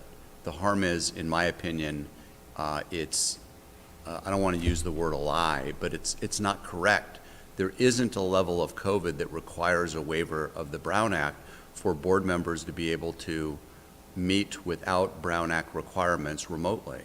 And so I just have trouble approving something that not only is not necessary, but isn't accurate. That the Brown Act has all these weird things is another issue. And I think there ought to be times and places where certain provisions can be waived. Examples I gave, somebody has their appendix taken out, or they're ill, but they're not so ill that they can't participate remotely. I get it. There probably ought to be provisions for a waiver. There isn't, except that the governor decided because of the emergency, he was going to put these waivers in place. Mark rightly described loopholes to that if you are currently on a business trip under this provision, you weren't ill, it was just more convenient for you to be in, pick your location, and zoom in without Brown Act requirements, you could do that now. And so I think this is no longer necessary. It's not accurate for us to pass it, and that's why I'm opposed to it. Well, I don't think it's inaccurate. I entirely get your point, and it's not a bad one. I don't think it's inaccurate because we're not saying there is a state of emergency. We are saying that if something arises, if, the variant, whatever variant we're on now, is unlike the current variant, incredibly virulent and dangerous, we don't have to meet. We're in a catch-22. We were in a catch-22 before, where we couldn't meet to pass a resolution because we'd have to meet in person, and the governor had shut down our building at that point. We could pass this at any time in the future if there's a change. It But doesn't. we can't pass it by a remote meeting. So why not keep it on the books? What harm is it doing? Because I think it's a fraud. I think there is no state of emergency. I think the governor has overstepped his bounds by creating one and then a waiver based on that, Okay. and that's why. But this is not actually from the governor, this is from the legislature, right? Tarquin? Correct. This This is was- based on a bill this- that correct. passed through normal legislative channels. It's not based on an executive order. Correct. This I is don't not, think this is that point not, is this, valid. this resolution, the authority for this resolution is not based on executive order, the way previous orders suspending or revising various provisions of state law. But it However- requires a state of emergency. However, this was adopted by, this was adopted by the legislature, as opposed to the governor himself. But it requires a state of emergency for it to be in effect. It does require that there be a state of emergency. There is currently a state of emergency in California. The COVID emergency has not been rescinded at this point. The state of emergency that was passed by executive order. The state of emergency has been passed by various executive orders. I'm not going to comment on the propriety of that. No, I'm not asking you to. There is currently a state of emergency. So as a legal matter, it's a legal fact that there is a state of emergency. The fact that you or anybody else thinks that it may not be justified Or constitutional. or constitutional is really beside the fact. No, it is the fact. Okay. So anyways, you don't have to agree with me. Yeah, I understand. There is a state of emergency. There is no state of emergency. Just because the governor says there's state of emergency doesn't make it so. I believe it's unconstitutional what he's doing. There are lawsuits that are trying to force him to reverse it.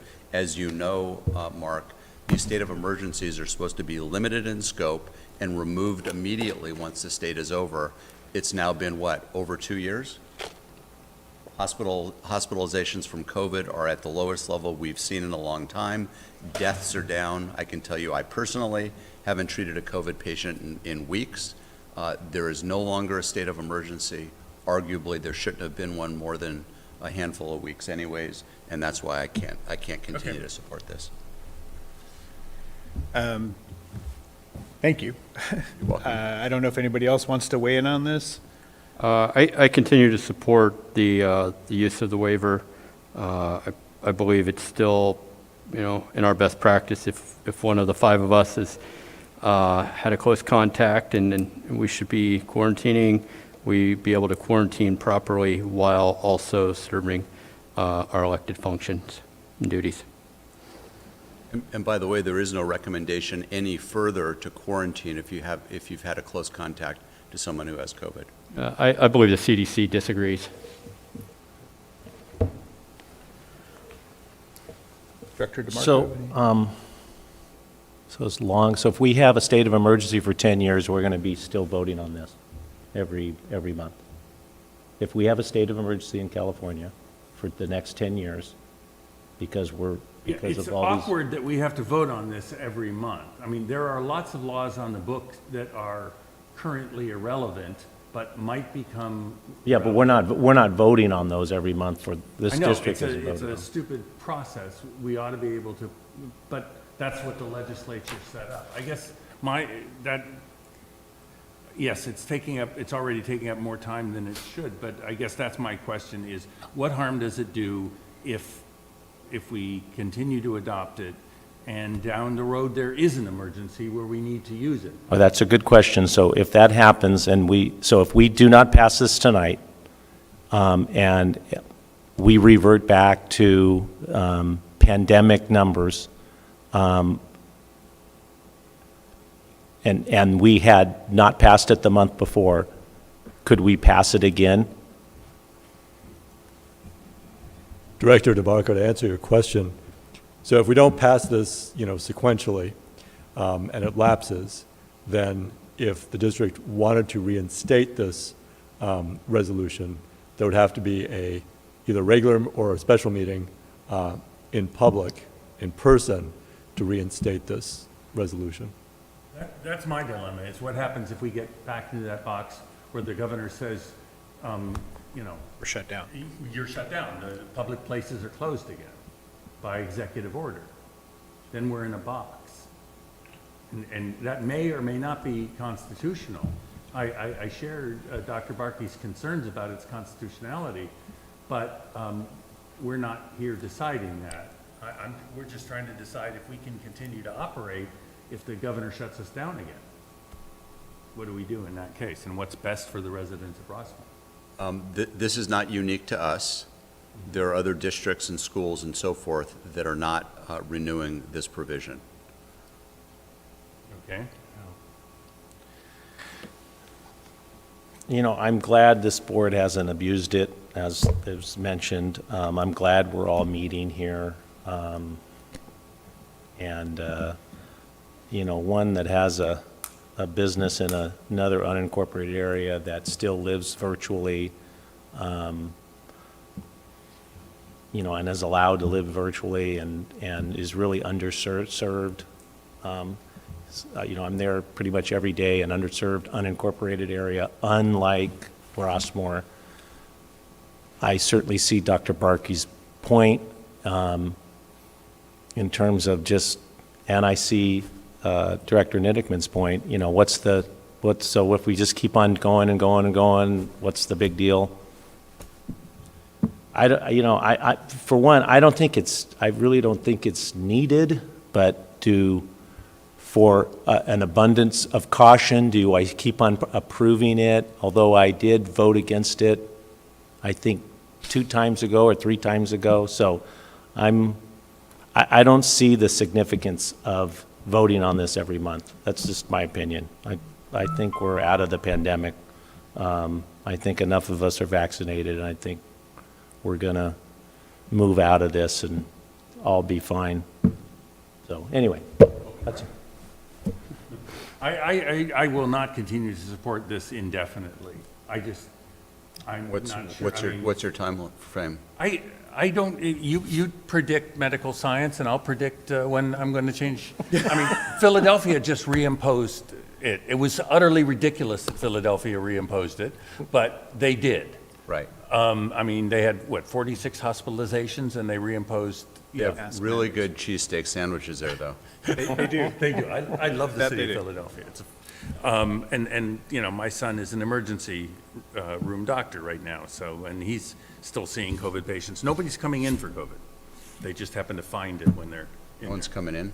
What do you mean? I mean, Nobody's coming in because they have because COVID. they have just COVID. found they They're have coming COVID in when they get because they broke their arm, and it turns out they have COVID too, and they didn't notice. Well, they shouldn't be testing people that are healthy and asymptomatic. Well, tell that to the hospital. I understand.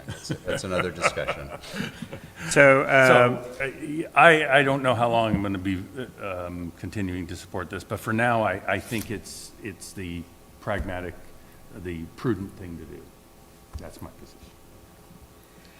thank you, everybody, for the conversation. What's so funny? It's just the conversation. Yeah. It's just, we're still having this conversation. Look, we are having this It's the- conversation. It's so- the, honestly, you know, it's kind of like the one thing that we still kind of, you know, hopefully as time goes on, we just get back to being a whole happy bunch of directors and moving towards, but this is the stickler. Yeah, I mean, I think we are moving, I think we as a district no, are it's moving lighter, forward and it's doing much what we need to lighter. do, but Yep. I think that this is, look, we're 5 people that are supposed to have 5 opinions and have Yep. those conversations, right? I am happy that we are here meeting together. I'm me happy too. that we are able to have the public here.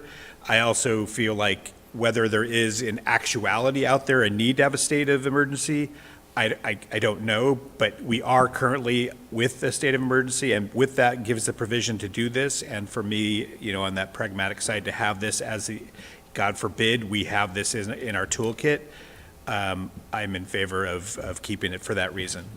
But you know, hopefully we don't have to use it, but I like the fact that we have the ability to use it if we needed to. So that's kind of where I stand. So, and this is a resolution, so I do think, Mr. Mendoza, I think we need a roll call vote on this as Need it's a a motion, need a motion. Oh, do we need a motion first? Sorry, okay. Do we have a motion to accept the resolution? Oh, sorry, you're right, thank you. I'll make the motion that we accept the resolution, number 220412-01. Do we have a second? We need to Second. waive reading of all that stuff Correct, you waive reading and adopt by title. by reading the title only and waiving further readings. What he said. What he said, yes. This is a roll call? Yes. I think resolutions are roll call. Well, how could we pass it by consent? Yeah, it's on the consent calendar. I don't know. Then Okay. then No, I need I'm to- just You cleared. may do it on consent, but this has been pulled from consent. Pulled. So it needs to be adopted by formal procedures. Okay. Well, wait a minute. So the minutes, we did the minutes, F1, and it was just a regular, I'm just trying to make it the same, so, It's okay. to do what, either way? No, because it was pulled from consent, it's now a resolution and it's a roll call. Correct. Oh, Resolution. because it's a resolution Because pulled it's, from the because it's a consent formal calendar. resolution, yes. Pulled from Understood. consent. I Got mean, it. you can have a resolution in consent that doesn't require a roll call? Is that a thing? Yes, if it's a routine matter, it can be done. Why didn't we put the insurance claims on the? Gentlemen, I am, Rejected one of those.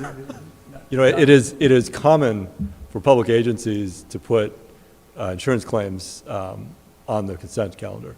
It's done all over, although, Let's do that. There we go. I appreciate the clarity. Yes. So I've Glad we made had this this, discussion, that's, I've made the motion. Is there a second? Second. And now there's a second.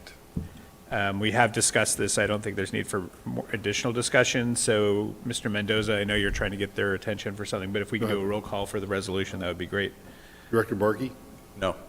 Director DeMarco? no. Director Nidickman? Aye. Director Searles? Aye. And President Rips. Aye. Resolution passes 3-2. Okay, thank you.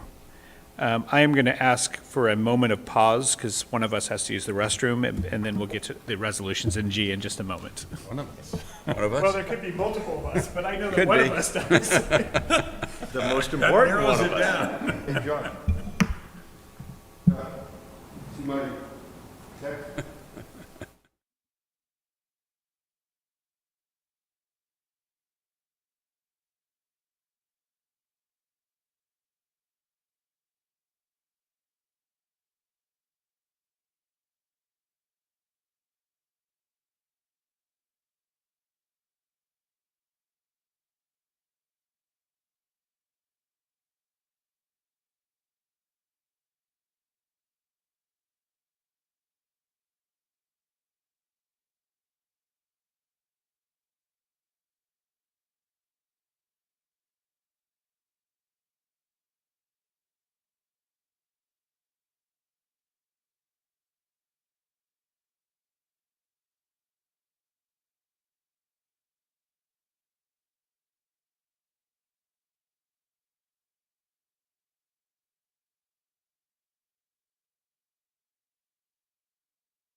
Can you hear me better now?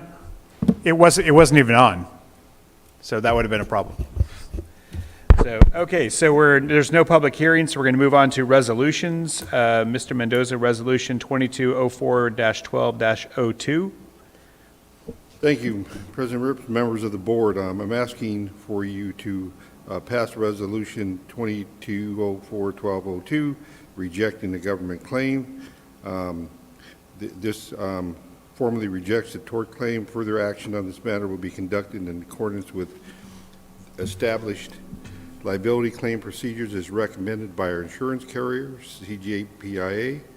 By rejecting this claim, the matter will be turned back over to CJPIA for their decision on whether to pay or not pay the claim. This is just a formality within the system. Right. Do we have a motion? Move to adopt resolution number 22-04-12-02, a resolution of the Board of the Rossmoor Community Services District rejection of government claim, reading the title only and waiving further reading.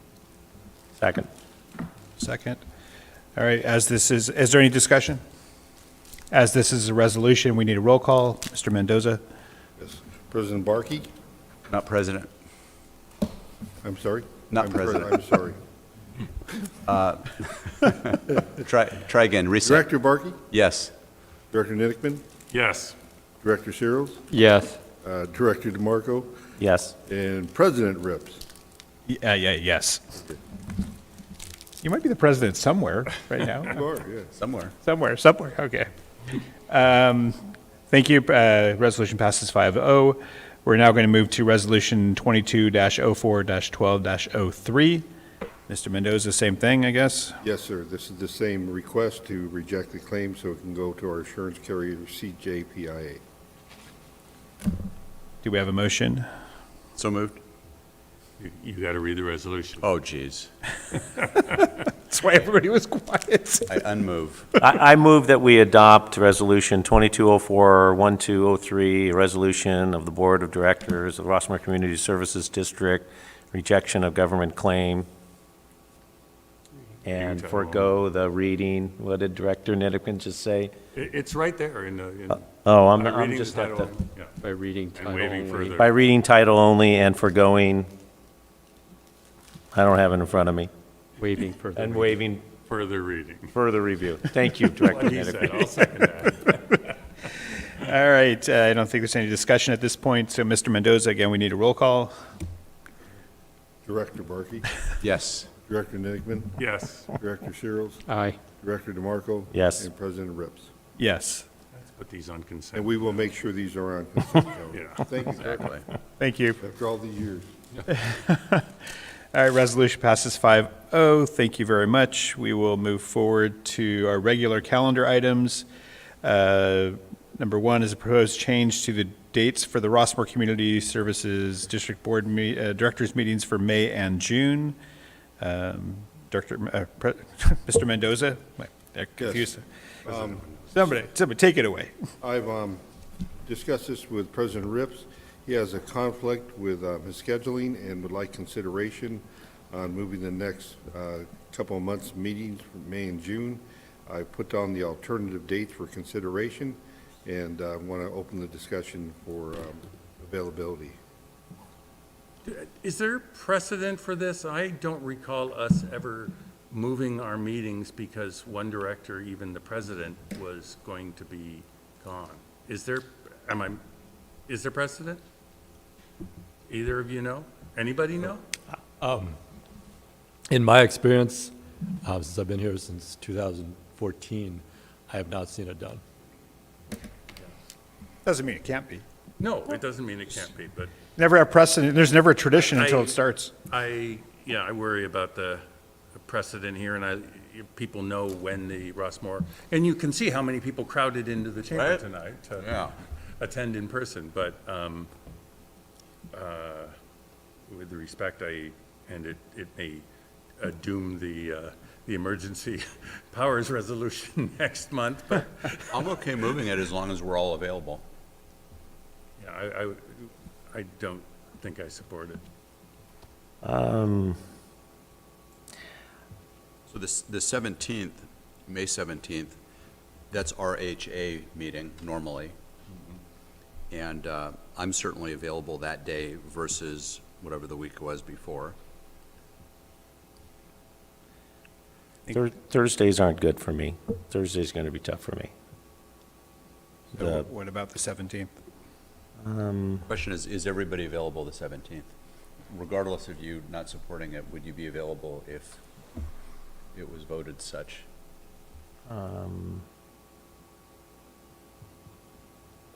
Could I make myself available if everybody else decided they wanted to move the meeting? Yeah, that.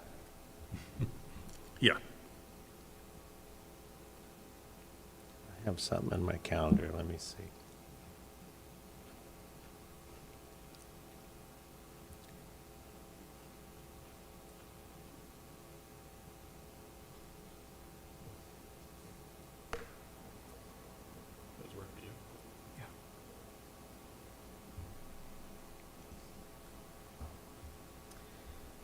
Bueller?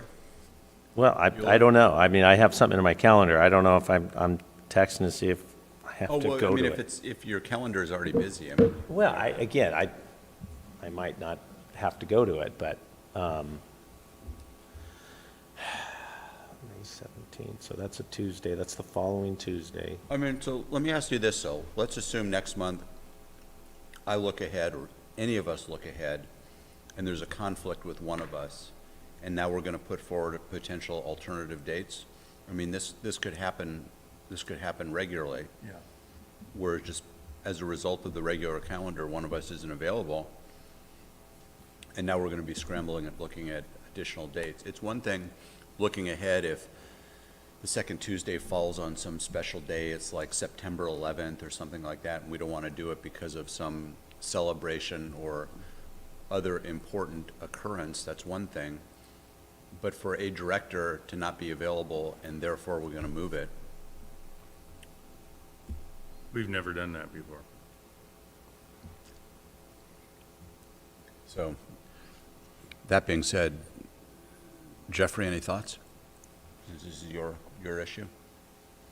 I think that there is a great question about precedence. I personally would love to be able to attend the meetings. My son's graduation in Arizona in May, so I definitely can't be here and wouldn't be here. But I absolutely agree and understand about the concept of precedence. So, you know, we have to do what we have to do. By the way, with our waiver of the Brown Act, you could attend. Not that day. The June date, Could attend by June. yeah. So, And you're also out of state in June? I'm out of the area in June, but I would attend via Zoom. Only if your health was threatened otherwise, right? My wife might threaten me and, you know, hit me or something for doing it during that time, but, look, I get it. So we would need a motion. It sounds like there wouldn't be a motion to accept this at this moment. I haven't heard from two other directors. I'm indifferent. I'll just be very candid. One way or the other, I mean, if it's personal to him and Jeffrey cares, then he wants to move it forward, I'd support it, but I'm available, and what's best is to get the business done. I see in the background, part of the reasoning is because there are a couple items that are of significance, that participation by board president matters, so. Well, Jeffrey, let me ask you this. The hypothetical, let's assume there's another meeting and me or Tony or Mark or whoever, Nathan, we can't make it because of a previous engagement, and now we throw out a bunch of dates for alternative dates. Are you going to be okay with that? Look, I think it's a fair question. I think it's a question the board has to sort of ponder. Is it for anybody, or is it just the president? And that's why I'm not going to make the motion, because, I mean, I just think it's a fair, reasonable question. I don't know if. I think there were one or two meetings last year that you missed. I can't really remember, but that's probably true. He did. And We didn't. I don't know what's unique about the president not being able to attend, other than you run the meeting and any of us could run a meeting, right? I mean, I would say, obviously, if there were 3 directors that couldn't make it, well, we couldn't have a meeting. Then we couldn't have a And maybe meeting. if there were 2 at the same time, maybe there'd be a reason to, try not to have just a minimally quorumed, that's a word, meeting. Is there something scheduled for May that is A, important, and B, that could not be moved You mean on the agenda? on the agenda? Nathan, what do you see on the agenda that you thought was? No, it's just, he has, in the background, there is preliminary budgets to be reviewed at the May meeting. And then the adoption of the budget is the June meeting. I say we just move on. Okay. Let's just move on to number 2. I think your comments about precedents are well taken, and I think that if, there are definitely times that board members can't make meetings, and we can't reshuffle all the time, so, but my intent for transparency is on the 14th that I would be participating via Zoom, regardless if we have this, That's assuming we pass the Brown Act waiver in May. well, no, I would just have to post it, right? That's right. Yes. I Yeah. mean, so I just, I would be participating And, via Zoom. Jeffrey, I appreciate that you bringing this up because I'm sure have, you feel bad that you're not going to be there, but, so thanks for bringing this up. It's a big deal, but it's not you know what I Yeah, mean? That you have totally. other things to do, you got whatever, and it falls on the second Tuesday. I understand, I've missed some meetings, but I appreciate you bringing this up, but I kind of, I do agree with, Yeah, and bringing it up, I think it makes sense. So, yeah, let's just move on. I think it's the right decision. So, we're going to go to number 2. Thanks for the conversation and bringing up those good points. We're going to go to number 2, proposed changes to the Rossmoor Community Services District staffed organizational chart and job descriptions as recommended by the Rossmoor Community Services District Organizational Committee. you guys were busy. Mr. Mendoza, by the way, I don't know if you've noticed, if you look at the agenda, but there's a lot of missed spaces in the word community in several of the resolutions, and there's just, I don't know if there's a way, why it's being typed or something. Where's this at? At least on the updated one that was sent after the agenda, there's a lot of spaces in. In commu, I can share it with you, but yeah. Yeah, please. Yeah. Anyways, keep going. President Rips, members of the board, I have met with the organization committee, which is made up of course, directors Niddickman and President Rips, and we thoroughly went through the organizational chart and reviewed the staff job descriptions. They're laid out pretty, they're self-explanatory there. I will give you a brief overview of what are the major changes in the org chart. Josh, can you put up the organizational chart, please? The org chart, of course, the flow is general manager, our contract services, which is RAMS, the Poon Group, and general counsel Jones and Myers, and that's to the right, and then to the left is our staff. And the 4 top boxes are administrative assistants, which we're in the process of going out to request for resumes, and the park superintendent, who's Omero Perez, our arborist is Mary Kingman, and you heard from our recreation superintendent, Chris Argueta, this evening. The second row is under the administrative assistant will fall our general clerk. Sorry. Jessica Verduzco, and we have a vacant clerk that we're asking for consideration for a full-time position that we would like to have some flexibility in once we do interviews, either making them 2 part-time positions, one accounts receivable clerk and one a part-time general clerk, depending on how our interviews go and what our needs are. It's kind of a flexibility type situation that we're trying to assess. But either way, if we put a full-time person in the budget, it'll be budgeted for. Under the park superintendent, we have a full-time maintenance person who is Nolan Verdun. We have Sergio Partita and we have one vacancy left that we're interviewing right now for.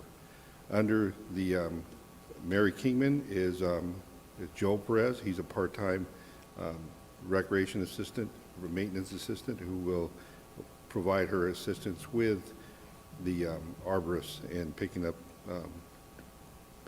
branches, watering trees, that type of thing.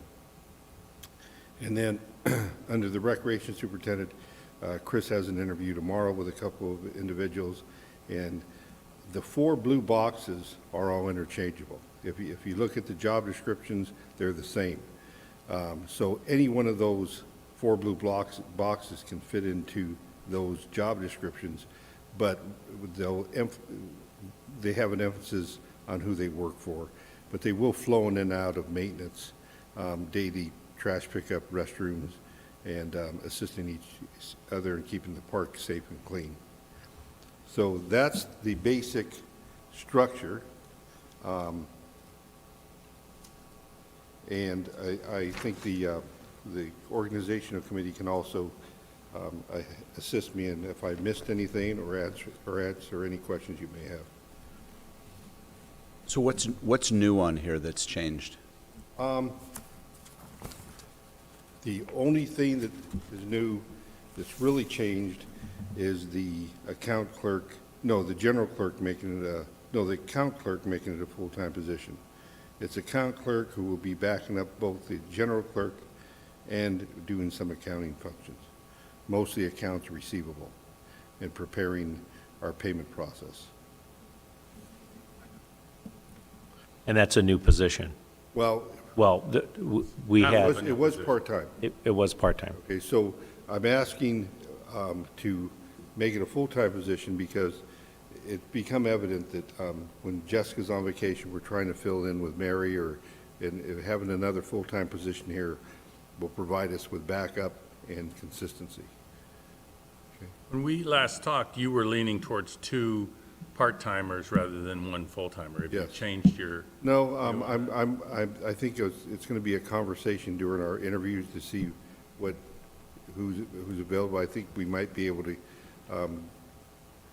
secure part-timers quicker, and especially college students that are only available those 19 hours a week, and it'll give us more flexibility.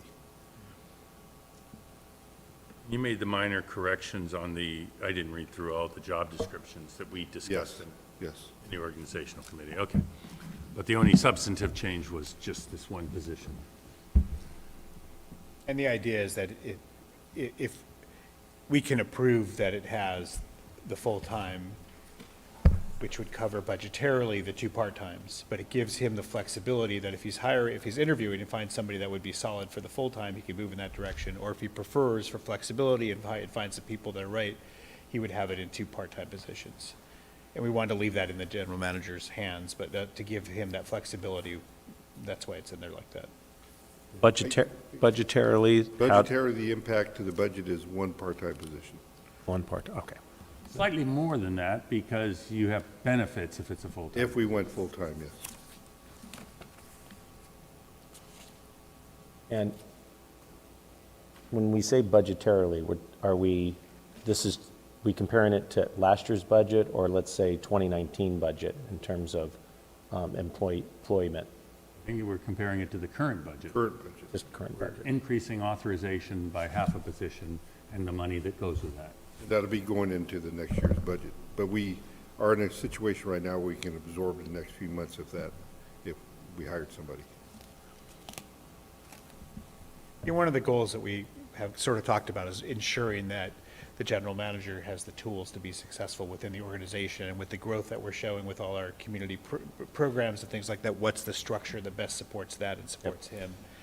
And this is the structure that he feels makes sense and looks good, in terms of making sure we get the right people in there, and also giving the general manager a little bit of flexibility, whether it's that 1 full-time or 2 part-time, depending on how that plays out for under his guidance. On page 46, it shows the fiscal impact of the budget. It's $23,566 plus benefits if we went full-time.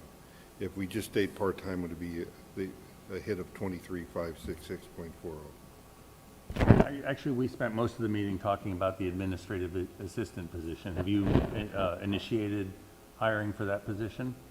As soon as this meeting's over, it'll go out. That was in debate. I have 4 or 5 applicants just by word of mouth right now, though. Oh, okay. So is this an actionable item right now, or are we supposed to, what do you need us to do? I think that he needs our approval for the Yes, I'm for asking the you for fiscal impact, Yeah. budgetary impact. Director's And review I would- and adopt Yeah, I'm asking you to approve and adopt the, organizational chart, job descriptions. So I would move to adopt. Second. Any questions or conversation? So just for clarification, we're adopting the fiscal impact, the org chart, and the job descriptions that go along with them. and from here, the action taken tonight, I'll have the ability to, one, post the existing openings, plus this is going to help me do a salary survey now, because you guys have approved this, I can go out and start comparing it against other agencies preparing for the budget. So, no further conversation. All those in favor, please say aye. Aye. Any opposed? Abstentions? Motion passes 5-0. Thank you, everybody. Thank you, Mr. Mendoza, for all your efforts, and we're excited about filling these vacant positions and moving forward to support all the things that Chris was talking about and that you've been talking about, so thank you. We're now going to move to item number 3, which is proposed changes to the Rossmoor Community Services District Standing Ad Hoc and Advisory Committees, also recommended by the Rossmoor Community Services District Organizational Committee. Love that committee. Whoever's on that committee, they're doing a great job. That's why we're Mr. Mendoza. changing the name of it. Yeah, right. President Rips, members of the board, I'll be very brief here, and then I'll allow time for both the committee members to make comments. But if you go to page 71, the basic structure has changed. The proposed structure is to move the organization committee up to standing committees. It was an ad hoc committee, and it warrants, in my opinion, and we're asking for everybody to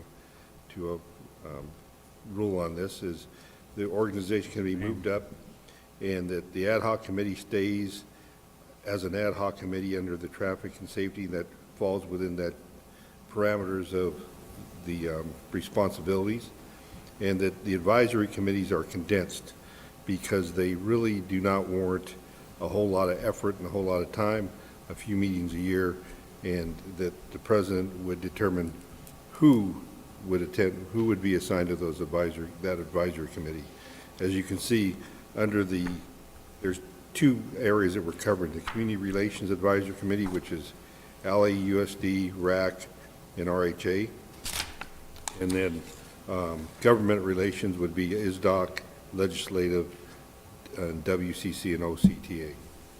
So it makes sense to kind of group them and condense this and make it a little fine tune it and create a better flow. So I'll let the President Reps and Vice President Nickerman make comments about this. What we were trying to do is streamline things. One thing we learned is that the organizational committee is a standing committee.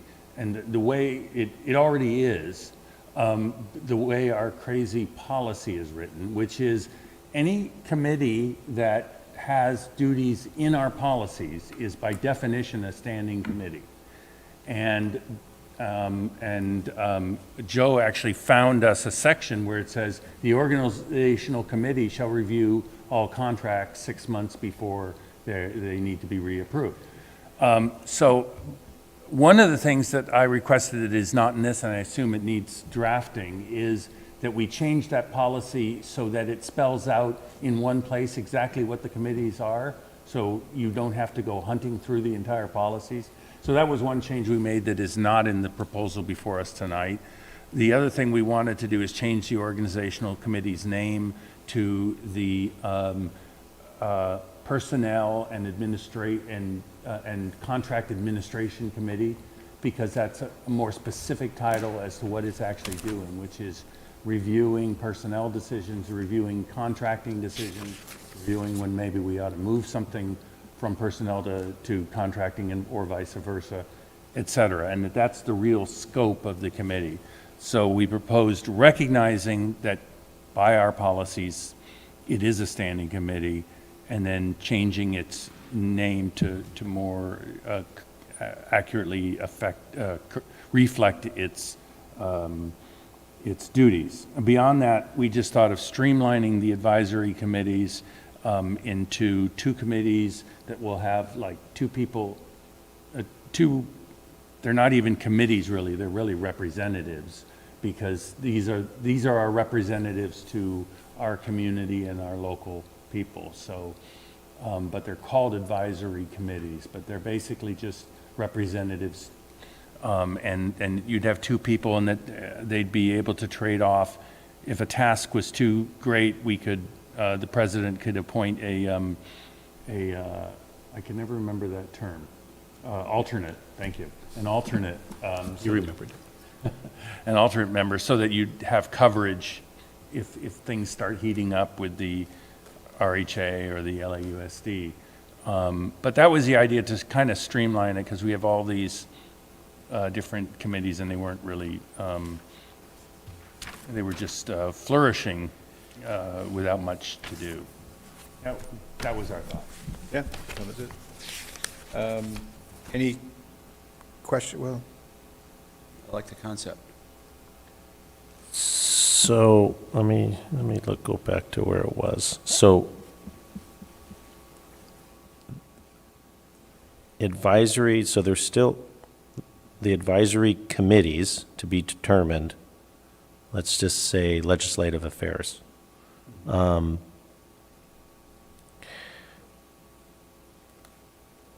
So the president of the board puts that advisory committee when needed, or at the beginning, or how did you guys see that working? Like all of these 6 that you have down here under advisory. So those would be 2 advisory committees, one dealing with kind of Rossmoor affairs and one dealing with outside of Rossmoor, Okay. external affairs. Do we have an advisory committee now? Yeah, so we have, like, for communities, we have an RHA committee, we have an RAC committee, and we have an LAUSD. All of those are actually, by definition, by our definitions, advisory committees. Currently, they're listed as just being ad hoc. Yes, but they're not really, because the RHA committee has been here for what, 20? Forever. Forever, yeah. It's not really an ad hoc. What we realized was the only real ad hoc is the traffic committee, and that at some point may become permanent, but these others have existed for years, and they're really not even committees, they're really representatives. So, when the resolution, not resolution, I guess it would be. Joe, are you going to try and present that at the next meeting, Yes. fixing the policy? Yes. And then you can change the names, and maybe we want to call these representatives rather than advisory committees. I don't feel strongly about that. The board policy allows for both. I think too, the way you present this too is certainly understanding is the standing committees are within our jurisdiction. Ad hoc is, public safety. We're an elected board. We're just it's almost like an advisory too, but it's, I can see how it's different. And then the advisory ones, we have no jurisdiction with, the school district or RHA. So it does clean it up a bit if you go back to where we were with all these ad hocs. What's RAC? That's the Rossmoor Advisory Committee? These were all literally listed on our, and we literally had people assigned to them. Yeah. RAC is the one that we were meeting with RHA to talk about the poll and about. It's the RCSD RHA combo thing. Yeah. Okay, got it. Okay.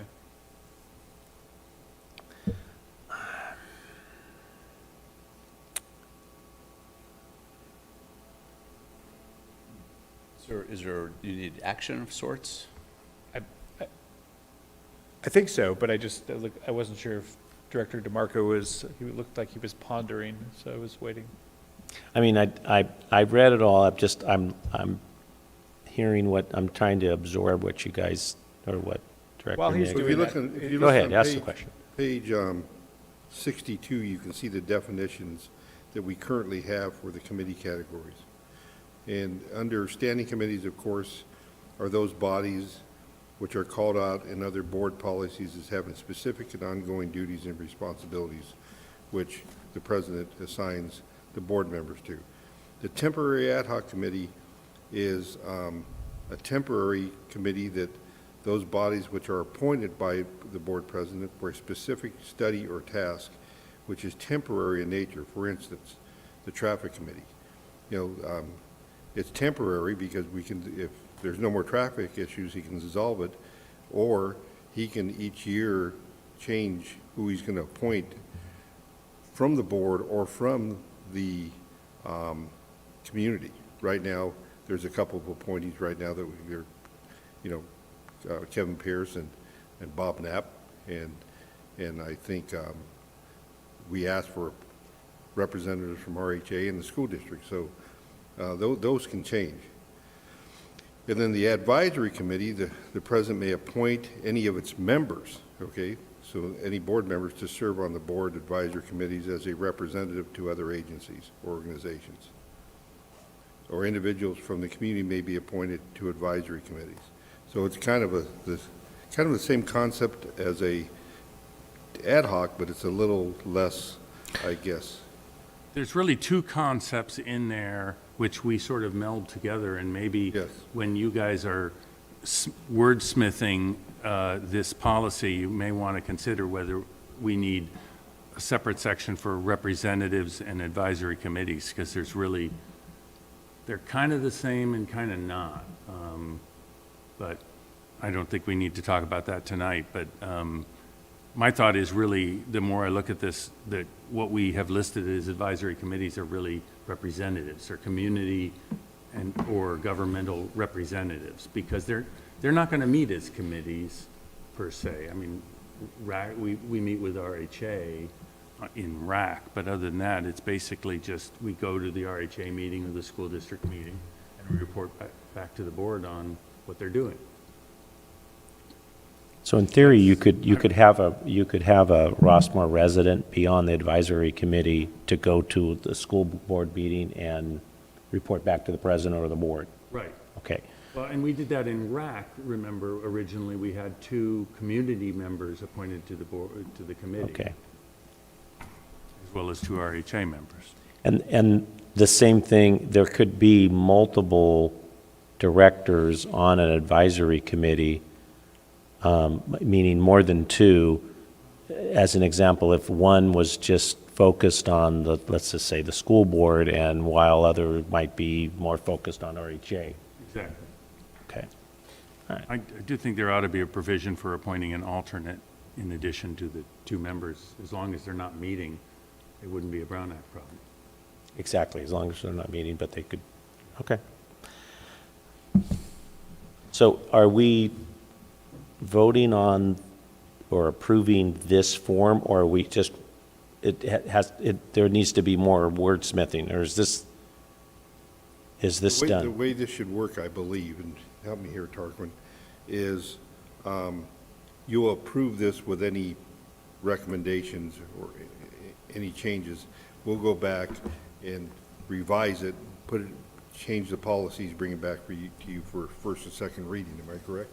Yeah, correct. You would be approving this in concept, subject to Final approval? general manager bring it back, and myself bring back recommended changes to the policies consistent with your direction, and then you'd vote on changes to the policy. So do we have a motion to approve this in concept with definitely the change of title to the organizational committee, as Mark stated earlier? So moved. Would you please restate that title so we can make sure we're... It's the Personnel and Contract Administration Committee. Committee.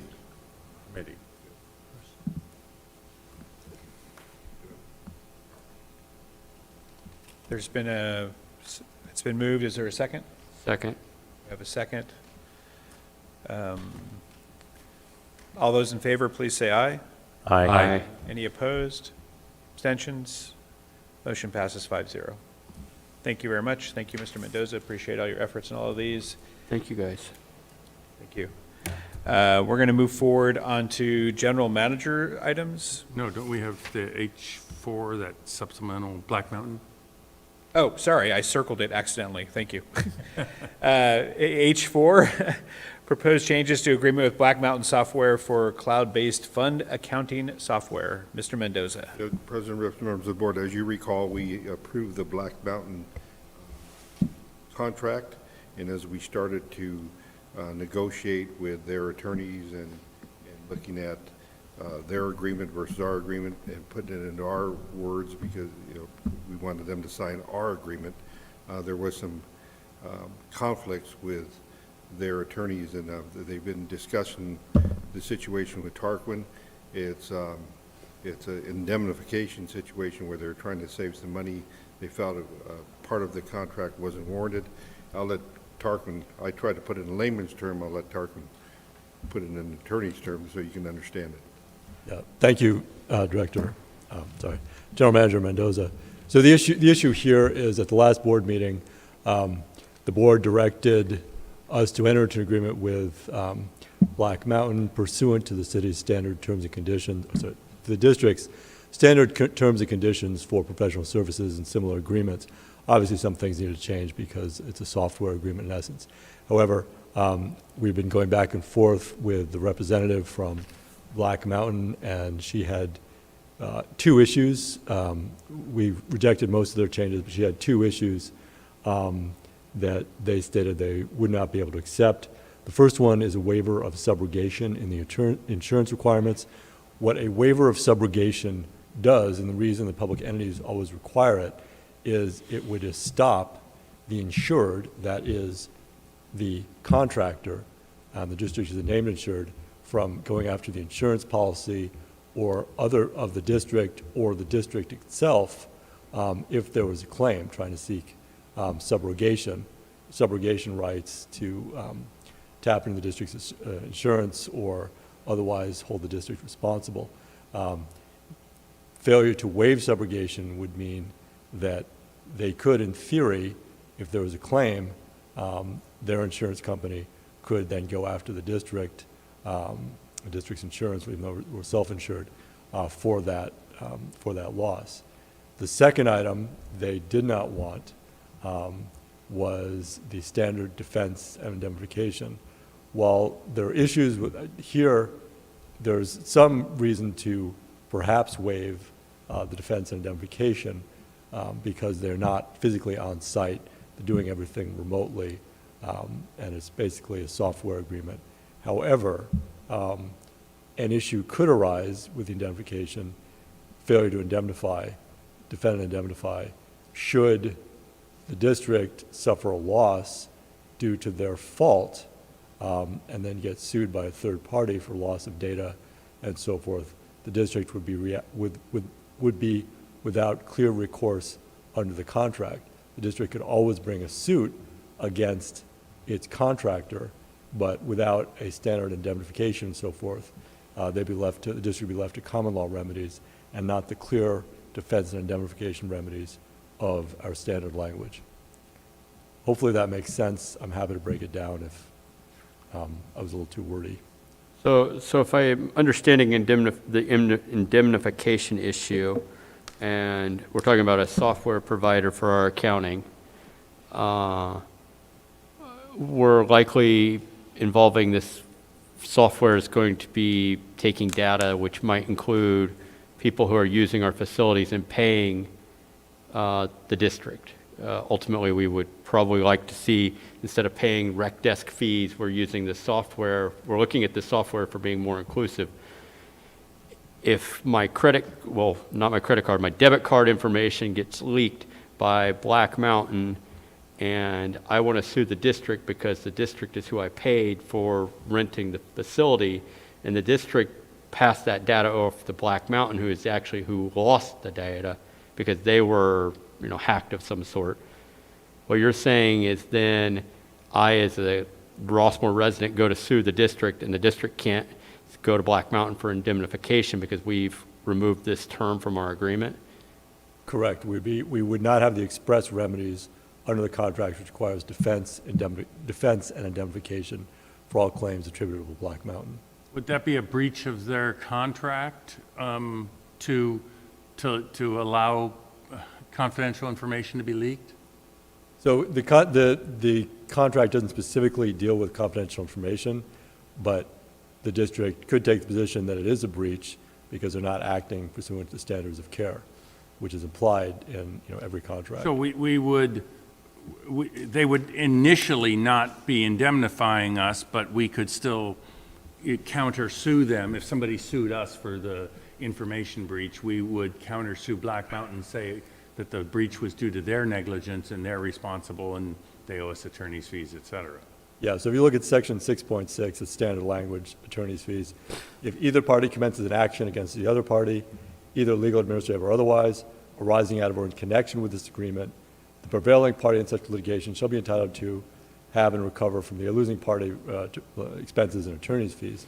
I'm paraphrasing.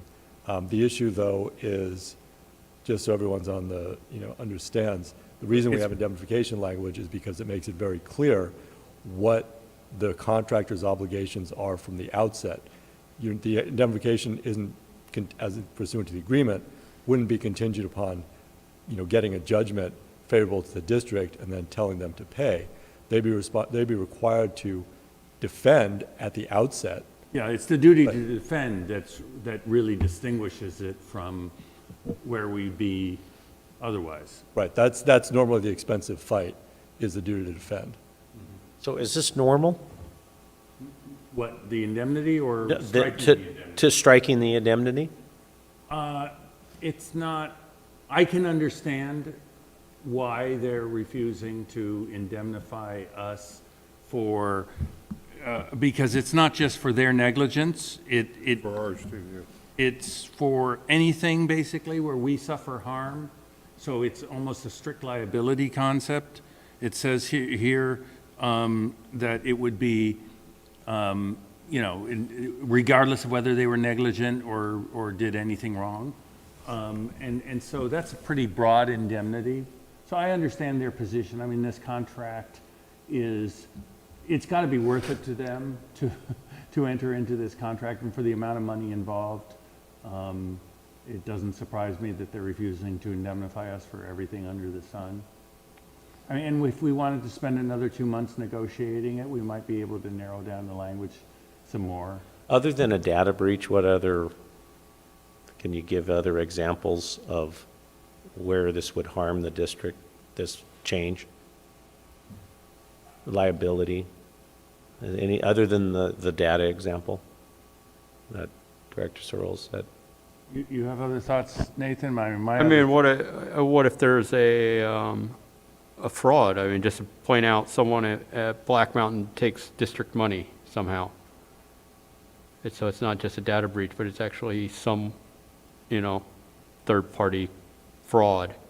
And my issue is, and I think Mark and Tarquin would agree, is this is the time to get it right, because to litigate over it later, to try to get your money back later is really poor business. You want to know your terms up front, and we're going to spend a lot of money to enforce a contract when indemnification avoids that moment. We become partners essentially through indemnification in the defense. If we get rid of indemnification, we're now adversaries with Black Mountain if there's an issue. I guess my bottom line is, Tarquin, you've been negotiating this for over a month, and this is where they've drawn a line in the sand and said, absolutely, we will not budge. Is that correct? That's accurate. Basically, they've told us, if you want a contract with Black Mountain, this is what we're going to sign.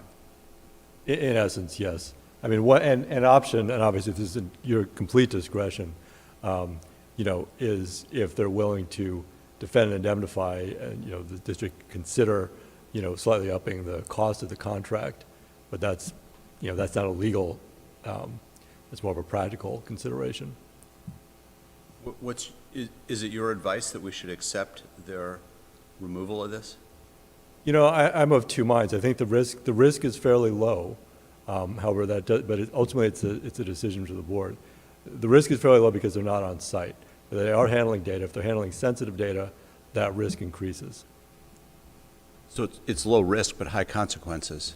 Correct. Yeah. Those are the worst. And are there other vendors that would accept that, the level of indemnification that we're asking? You know, with software agreements, they're tricky. I've negotiated many for, many different entities.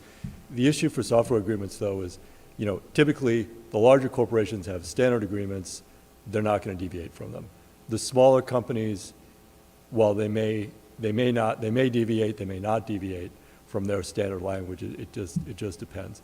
It's really a question of bargaining power to a large extent.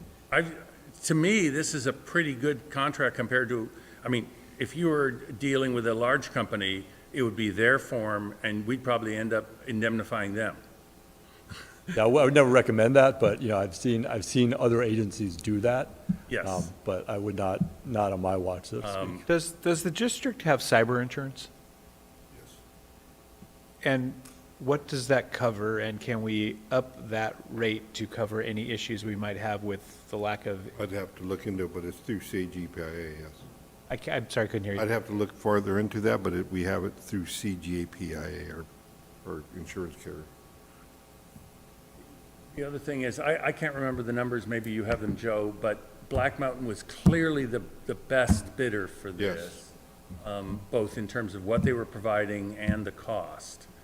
So we would have to go back, we haven't discussed negotiations with the next best bidder, No. but we'd have to go back and start all over again with them. I guess my view is, looking at these changes, I would rather have them, but I don't think it's unreasonable for them to be asking for them.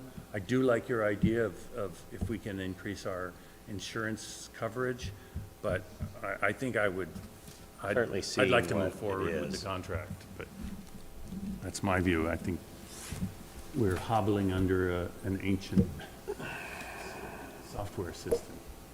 Well, it's a good thing we have three attorneys in the room, because it's, I don't know if that's a good thing. Yeah. Only one who's getting paid by the district. yeah, understood. I like free opinions. What is I guess we won't really know until you do research on our cyber. Yeah, I can find that out tomorrow, sure. But I know we have coverage. Well, it just seems like if the risk is low, but the consequences are high, if we could take precautions against that consequence, then that helps alleviate the risk. And we might have the coverage already. We don't know the number. It's been, again, how much coverage do we feel we need? Whatever that risk is. I don't know. Whatever that consequence is. Yeah, Yeah. Nathan, I know you had some thoughts before. Do you have? I read the first sentence, and it just seems like it should be satisfactory to them. Contractor agrees to defend with counsel acceptable to the district, indemnify and hold free and harmless district, its elected officials, officers, agents, and employees at contractor's sole expense from and against any and all claims, actions, suits, or other legal proceedings brought against the district for essentially the work undertaken pursuant to this agreement. So it's limiting right there. I mean, the first step to indemnification is having to tell them, we're seeking your coverage for this and we could have a dispute over whether indemnification applies or not, but that's the first step. I understand that some of it's broad later, but that to me seems that would be reasonable. That's unfortunately what I believe.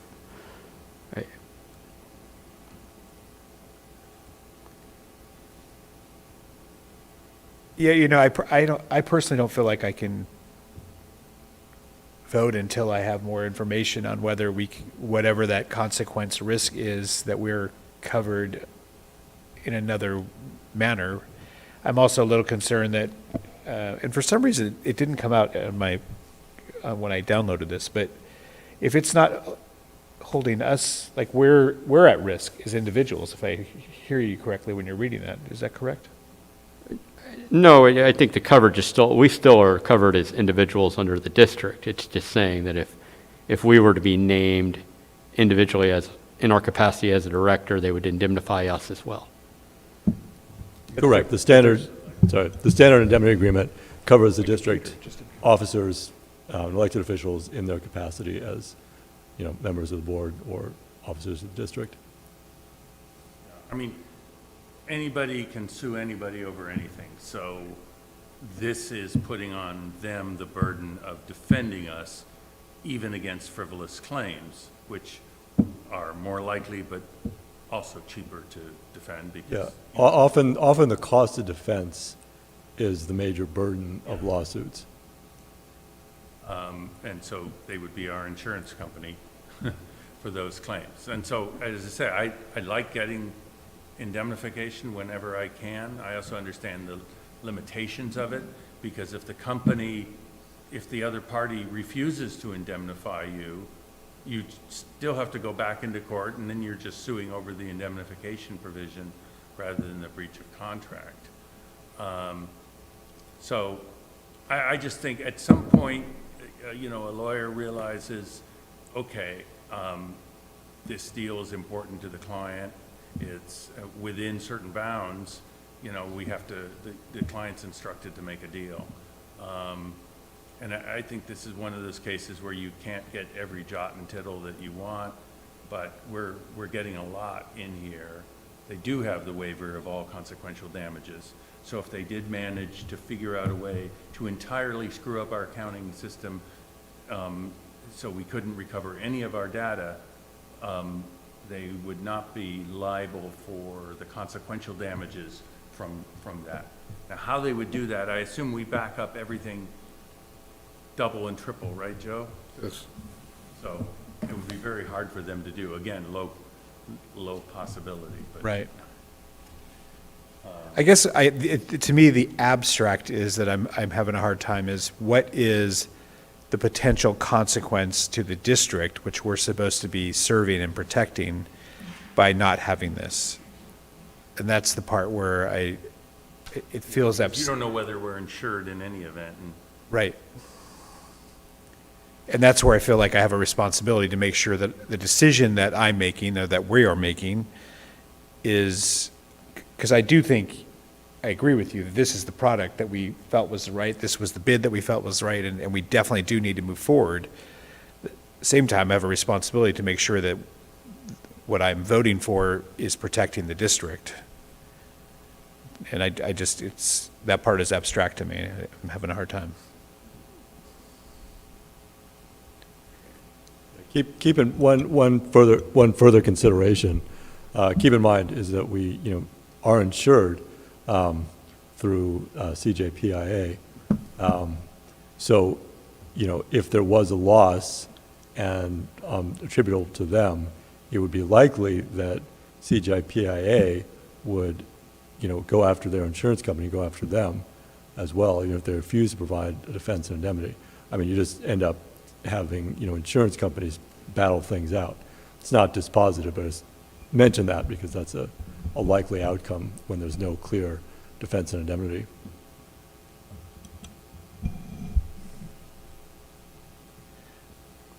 So if I will say I'm okay with moving forward. We're just accepting the idea that if we, have an issue, it's us fronting the enforcement costs to, go after Black Mountain if they're responsible.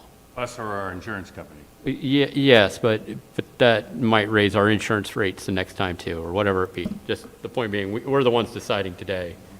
The insurance company's not here putting their name on this. Right. But that's just a consequence, and I mean, it's okay. Okay. Want to approve it? Any other? So this is just a, Motion. yeah, when it comes up, I will vote in favor with I'm not putting it as part of the motion, but I do want you to follow up with our cyber insurance, and I do want to make sure that, what are the provisions that we could even raise that? I don't know what our coverage is, I don't know what we're paying for that. And I want to make sure that we can tighten up a little bit on the back end. So if you could follow up on that, that would be great. But I do want to, once we vote, I do want to give you the tools to be able to move forward, so. Correct. Okay. The proposed motion would be to authorize the general manager and general counsel to accept their revisions to the agreement. That would be the proposed motion. Okay. Should you wish to make a motion. Would somebody like to make the motion of what Tarquin just said? So moved. So moved. Do we have a second? Second. Second. All those in favor say aye. Aye. Aye. Any opposed? Abstentions? Motion passes 5-0.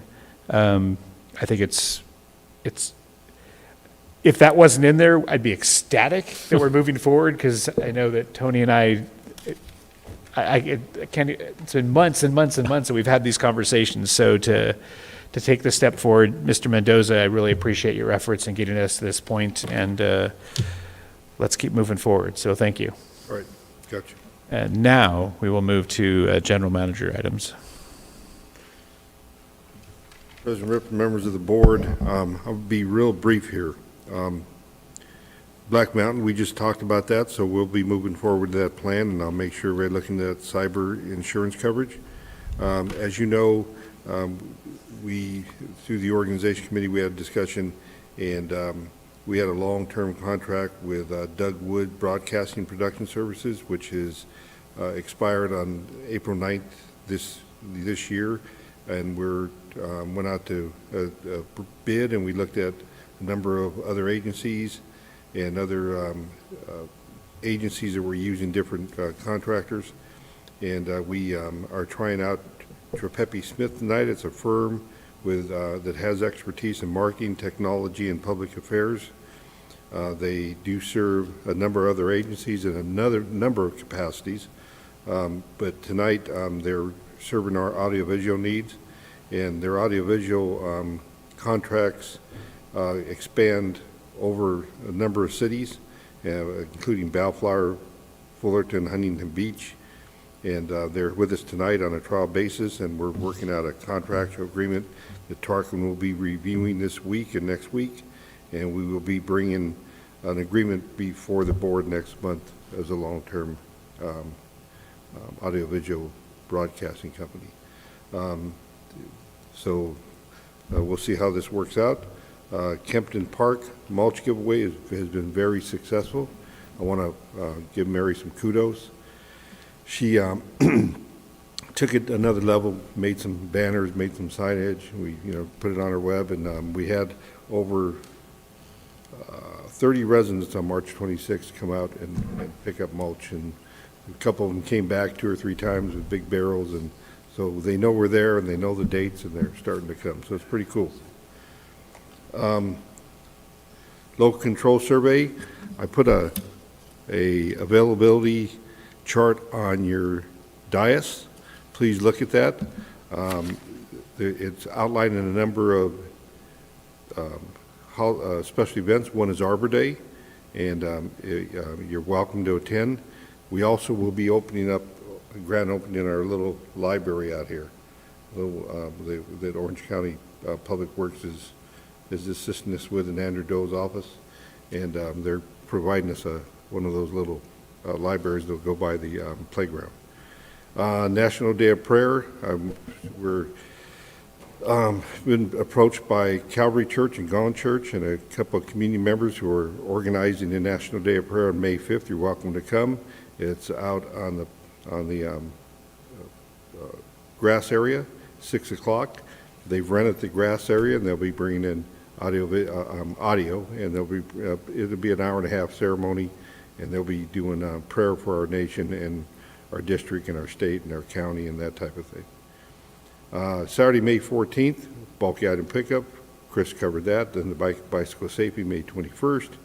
And then to the bottom of your chart here, this really only relates to Directors Rips and Nittickman, is the Ad Hoc Survey Committee. I've given you a couple of dates that I'd like to try to coordinate with Marion Last and Gary Stewart to meet and formalize our survey. And then the budget, I'd like to move our budget committee meeting, our preliminary budget meeting to April 26th if you're both available.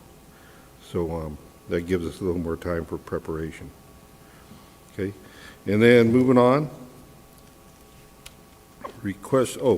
had a request from Assemblywoman Janet Wynn. I met with her, had coffee with her, talked to her, and had a good conversation. And then they came out with a formal request for us to submit applications for a grant. And so I don't know if I should have put one at each one of your desks. I know I sent one, I'll make sure I send it to you. But I basically did a grant request because it was a last minute thing. They were saying, hey, here's the deadline, you have to hit it. And I put a grant request in for a Rossmoor Park all-inclusive playground structure and exercise cluster. And the grant request is for $600,000. And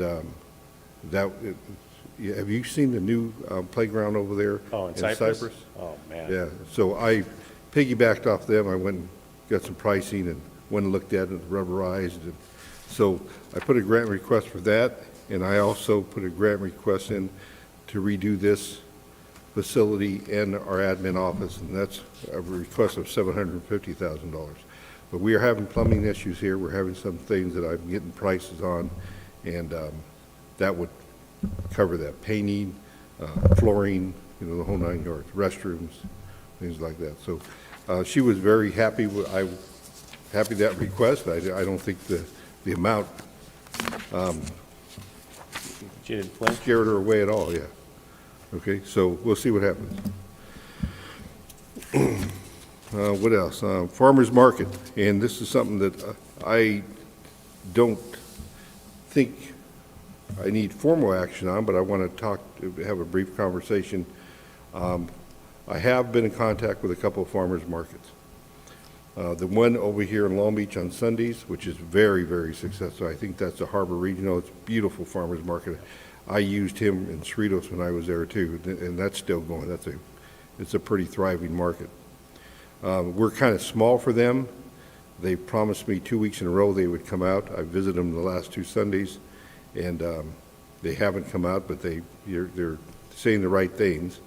And then I went to the Cottonwood one over here that's on Saturday mornings, and I believe Director Rips was there too. And Director Nidickman. Wasn't there this Sunday, but Yeah. I've been And there. you were there? Yeah. That's great. And Did you see me there? You I said- drove by and I saw you, and I couldn't stop. I didn't have time. Yeah. I was wondering about that later. You said, oh, you were at the, So, the chip in my head. It's in your shoe, actually. so they are very interested in coming out, and we kind of talked, and I don't know, worth a conversation, that we kind of talked about a soft opening on May 5th, Cinco de Mayo, the same night as National Night Out of Prayer, or whatever they call it, and National Prayer Night. And so I don't know. It might be a rush. I don't know if I can get the information out to the public, but they would take up half the parking lot. They'd bring out, a variety of things, fruit and vegetables, of course, and then some crafts and some plants, things like that. Thursday nights are open. This facility's open. We don't have any long-term or long-standing reservations. Parking lot's available. It would be a nice thing to try for a few months, and I would have to work out an agreement with Tarquin and their attorneys. But I just want to kind of take a poll from the board on how you give me some feedback on that.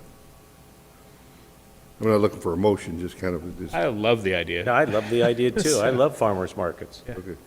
Just another add to our community. I mean, the 5th, I think on one hand, it's great if there are people going to be here to expose that. On the other hand, if there are people going to be here that might think they're going to have places to park, I don't know. So, so it might not be the best time, but adding that to what we are providing for our community, I think is great.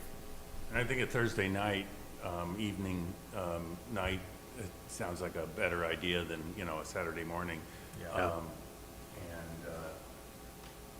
I think it's worth, trying and seeing how it goes, seeing whether neighbors are having issues with people walking on their lawns or whatever. But yes, I also went to the Sunday one at Marina Pacifica or across from Marina Pacifica, and that's huge. And parking there is a real problem, unlike the one at Cottonwood, which was pretty smooth, but also much smaller.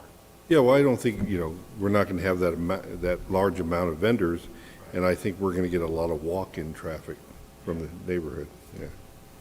But, yeah, I think it's worth experimenting and seeing what happens. All right. Yeah, there were tortilla. Yeah. Yeah. All right, well, thanks for the feedback. That concludes my report, and I'll be happy to answer any questions or give any more updates. Thank you. We'll go to board member items, and if they have questions they can ask you while they're going. Director Barkey, you want to start us off? Yeah, nothing tonight. Thank you, though. You're very welcome. Director Nidigman? Yeah,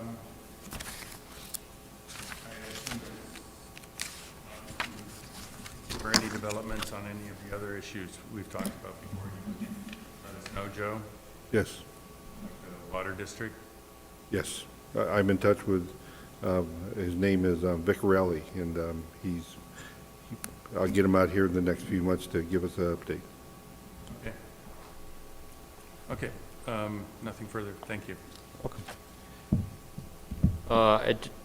Just want to thank the California Highway Patrol, Officer Musselman, Officer Smith, Captain Sofa. I like the idea of the senior volunteer program. It's just awesome to hear that enthusiasm for our community. Congratulations again to the high school team and their hydrogen racing car. That was really fascinating, and their enthusiasm was awesome. Other than that, that's all I have. Red Cross blood drive next Wednesday. Absolutely, there's a need for blood, so please come out. The biggest thing that I want to read something from Joe was sent this, and I was from Maureen Waters about the very large solar panels that are at Hopkinson and Weaver. And she writes, her first paragraph is in favor of the, looking into the pickleball courts. But she says, second, I am wondering if the RCSD was notified by the Los Al School District about the placement of the solar panels at the elementary schools. They are a big eyesore. Joe, were you notified? Board, were you notified? I do not understand why these were allowed to go up with no input from the neighborhood. I have spoken to friends who live on the perimeter homes, and they were not notified or given a chance to give input. This is not okay. Why not place them over the parking lots where they blend in and are regularly placed by other school districts? Solar panels now, what next project is the school district going to try and sneak through? How did the permits get issued? In closing, these questions must be asked. So I remember when the gas company wanted to put 2 poles in here, and how we were notified just from putting poles. Just there were the to read our meters 6-7 years ago, and in that example, we pushed back and they're not in Rossmoor. But for the life of me, I can't imagine how we did not know that those large, I don't know if you guys, if you've seen them. Yeah, I've never seen anything like that going in a playground. I mean, they're going over the playground and they're a big eyesore. So I would agree with Maureen, Joe, that I would want to know why we weren't, or when, I mean, this took a few years to plan this out. So why we didn't know that these were going to go in and where they were going to be placed and stuff like that. I mean, it's done now, but The one at Weaver is a very ugly structure in the middle of the playground. So, could we get that information, or actually, could you ask the school district to see if we can get a response from the school district as to the questions Ms. Waters asked? Sure, no, not a problem. I'm sure we were subliminally aware of it, because I remember reading notices in the paper that they were out to bid and they were, making that improvement. Now, we didn't know where, of course. Yeah. Although I think it would have been nice as a partner in our community for them to reach out to us. I think there's precedence for the schools to do things on their property without, they put up, there's these mobile classrooms throughout their, the trailers all over the place. They've renovated, they've done all kinds of other projects without really having to notify. Again, I think it would have been nice, just as a partnership, but I think that they probably weren't even thinking about it because they've done things on their properties without even probably being asked. So it's, there's, You would think there is a Rossmoor resident on the board, and you would think that Rossmoor resident would bring to our attention projects that were going on the schools in Rossmoor. if they thought that it was even they've all done renovations over the last, from bonds and things Yeah, like but that. this- Yeah, but that's different. Renovating Yeah, painting, renovating, putting a new roof on, that's different. than But all these, I don't know what you call them, trailer class or whatever those. Yeah, Portables.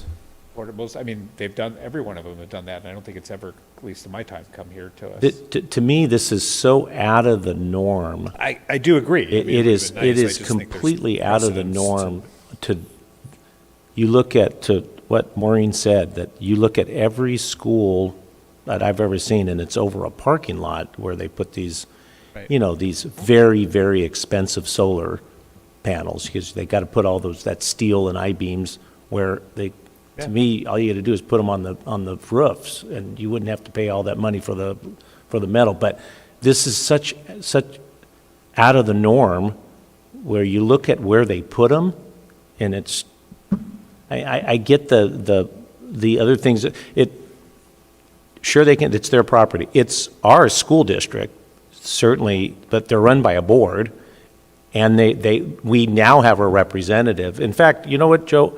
I'd like you to ask our representative, the school board, member that represents Rossmoor, how these questions too. In Rossmoor. Lives in Rossmoor, Yeah. he does, well, there's now Too? trustee areas, right? It's not, It's just. you're right. Listen, there is precedent for Rossmoor elected school board members getting involved to advocate for Rossmoor. So, for example, you'll remember a few years back, there was a lot of concern, appropriately, that there was too much traffic in Rossmoor from the schools. And at the time, the Rossmoor resident advocated to look into it and make changes. And those changes included reducing the number of interdistrict transfer students, that was substantial, and staggering the start times of the elementary schools that are in Rossmoor, so they're not all coming and going at the same time. Yeah. And that Rossmoor representative was me at the time. So it's fair to ask Scott, who lives in Rossmoor. It's not Scott, Who is it? it's Chris Forehand. Okay. Scott lives in College Park East. So it's fair to ask Chris, was he aware? And do you think in the future that when these kind of things are happening, that you would partner with us or whoever to make us aware, so we can be a partner to, Well, anyway, influence? What makes you think they want a partner? They've never given us the slightest courtesy in that regard. They have never asked us about anything or run anything by us or given us a heads up. Correct. So they don't It's want not a partnership. They do no, what they it's want. not, they don't want a partner, but the board member who lives in Rossmoor ought to, Yes. that's Ought to what, represent That's what I the did. area, yes. I mean, that's what I did, and if, And you were on the board were the only reason we got their attention. I don't know if that was the only reason, but it certainly was a reason. Well, I can just say there are a lot of upset volunteers in the LoSal School District about this decision to put solar panels. Sure, it never even entered their mind to ask. I mean, it's not necessarily a bad idea to put solar panels, but. Yeah, it's just the way where they put them. Better ways to put it, better locations, Yeah. different style and so forth. So anyway, I've said enough. That's about it. Thank you. Thank you very much. Yeah, you can do it. Yeah. On my many walks with Lauren, when they first were put out there, we're like, Not now. What not structure, but just out, I'm like, what are they? Yeah. That's what it looked like, and then that's what they ended up doing. I mean, I'm sure they're probably gonna say, well, we wanted shade for the kids, right? So, and we're using solar, so, but I think your point is well taken, and maybe we can have some more constructive conversations in the future. I don't have much for tonight either. I actually had a list, but I left it in my office, so. But I do just really want to commend Joe and your team, because I really, what we're doing in our programs at the parks and for the community and is, for me, I think it's really terrific. So thank you for all you're doing. I am very excited about you filling your team, so please get those posted and do the interviews soon so that you get the support, so that we can continue doing more. And I'm also very happy about moving forward with a new software package. So thank you for that. General council items, are there any this evening? No items to report, honorable board. Awesome. Well, thank you. I think that have a motion to adjourn. So moved. Second? Second. Those in favor? Aye. So adjourned. Hey, Josh?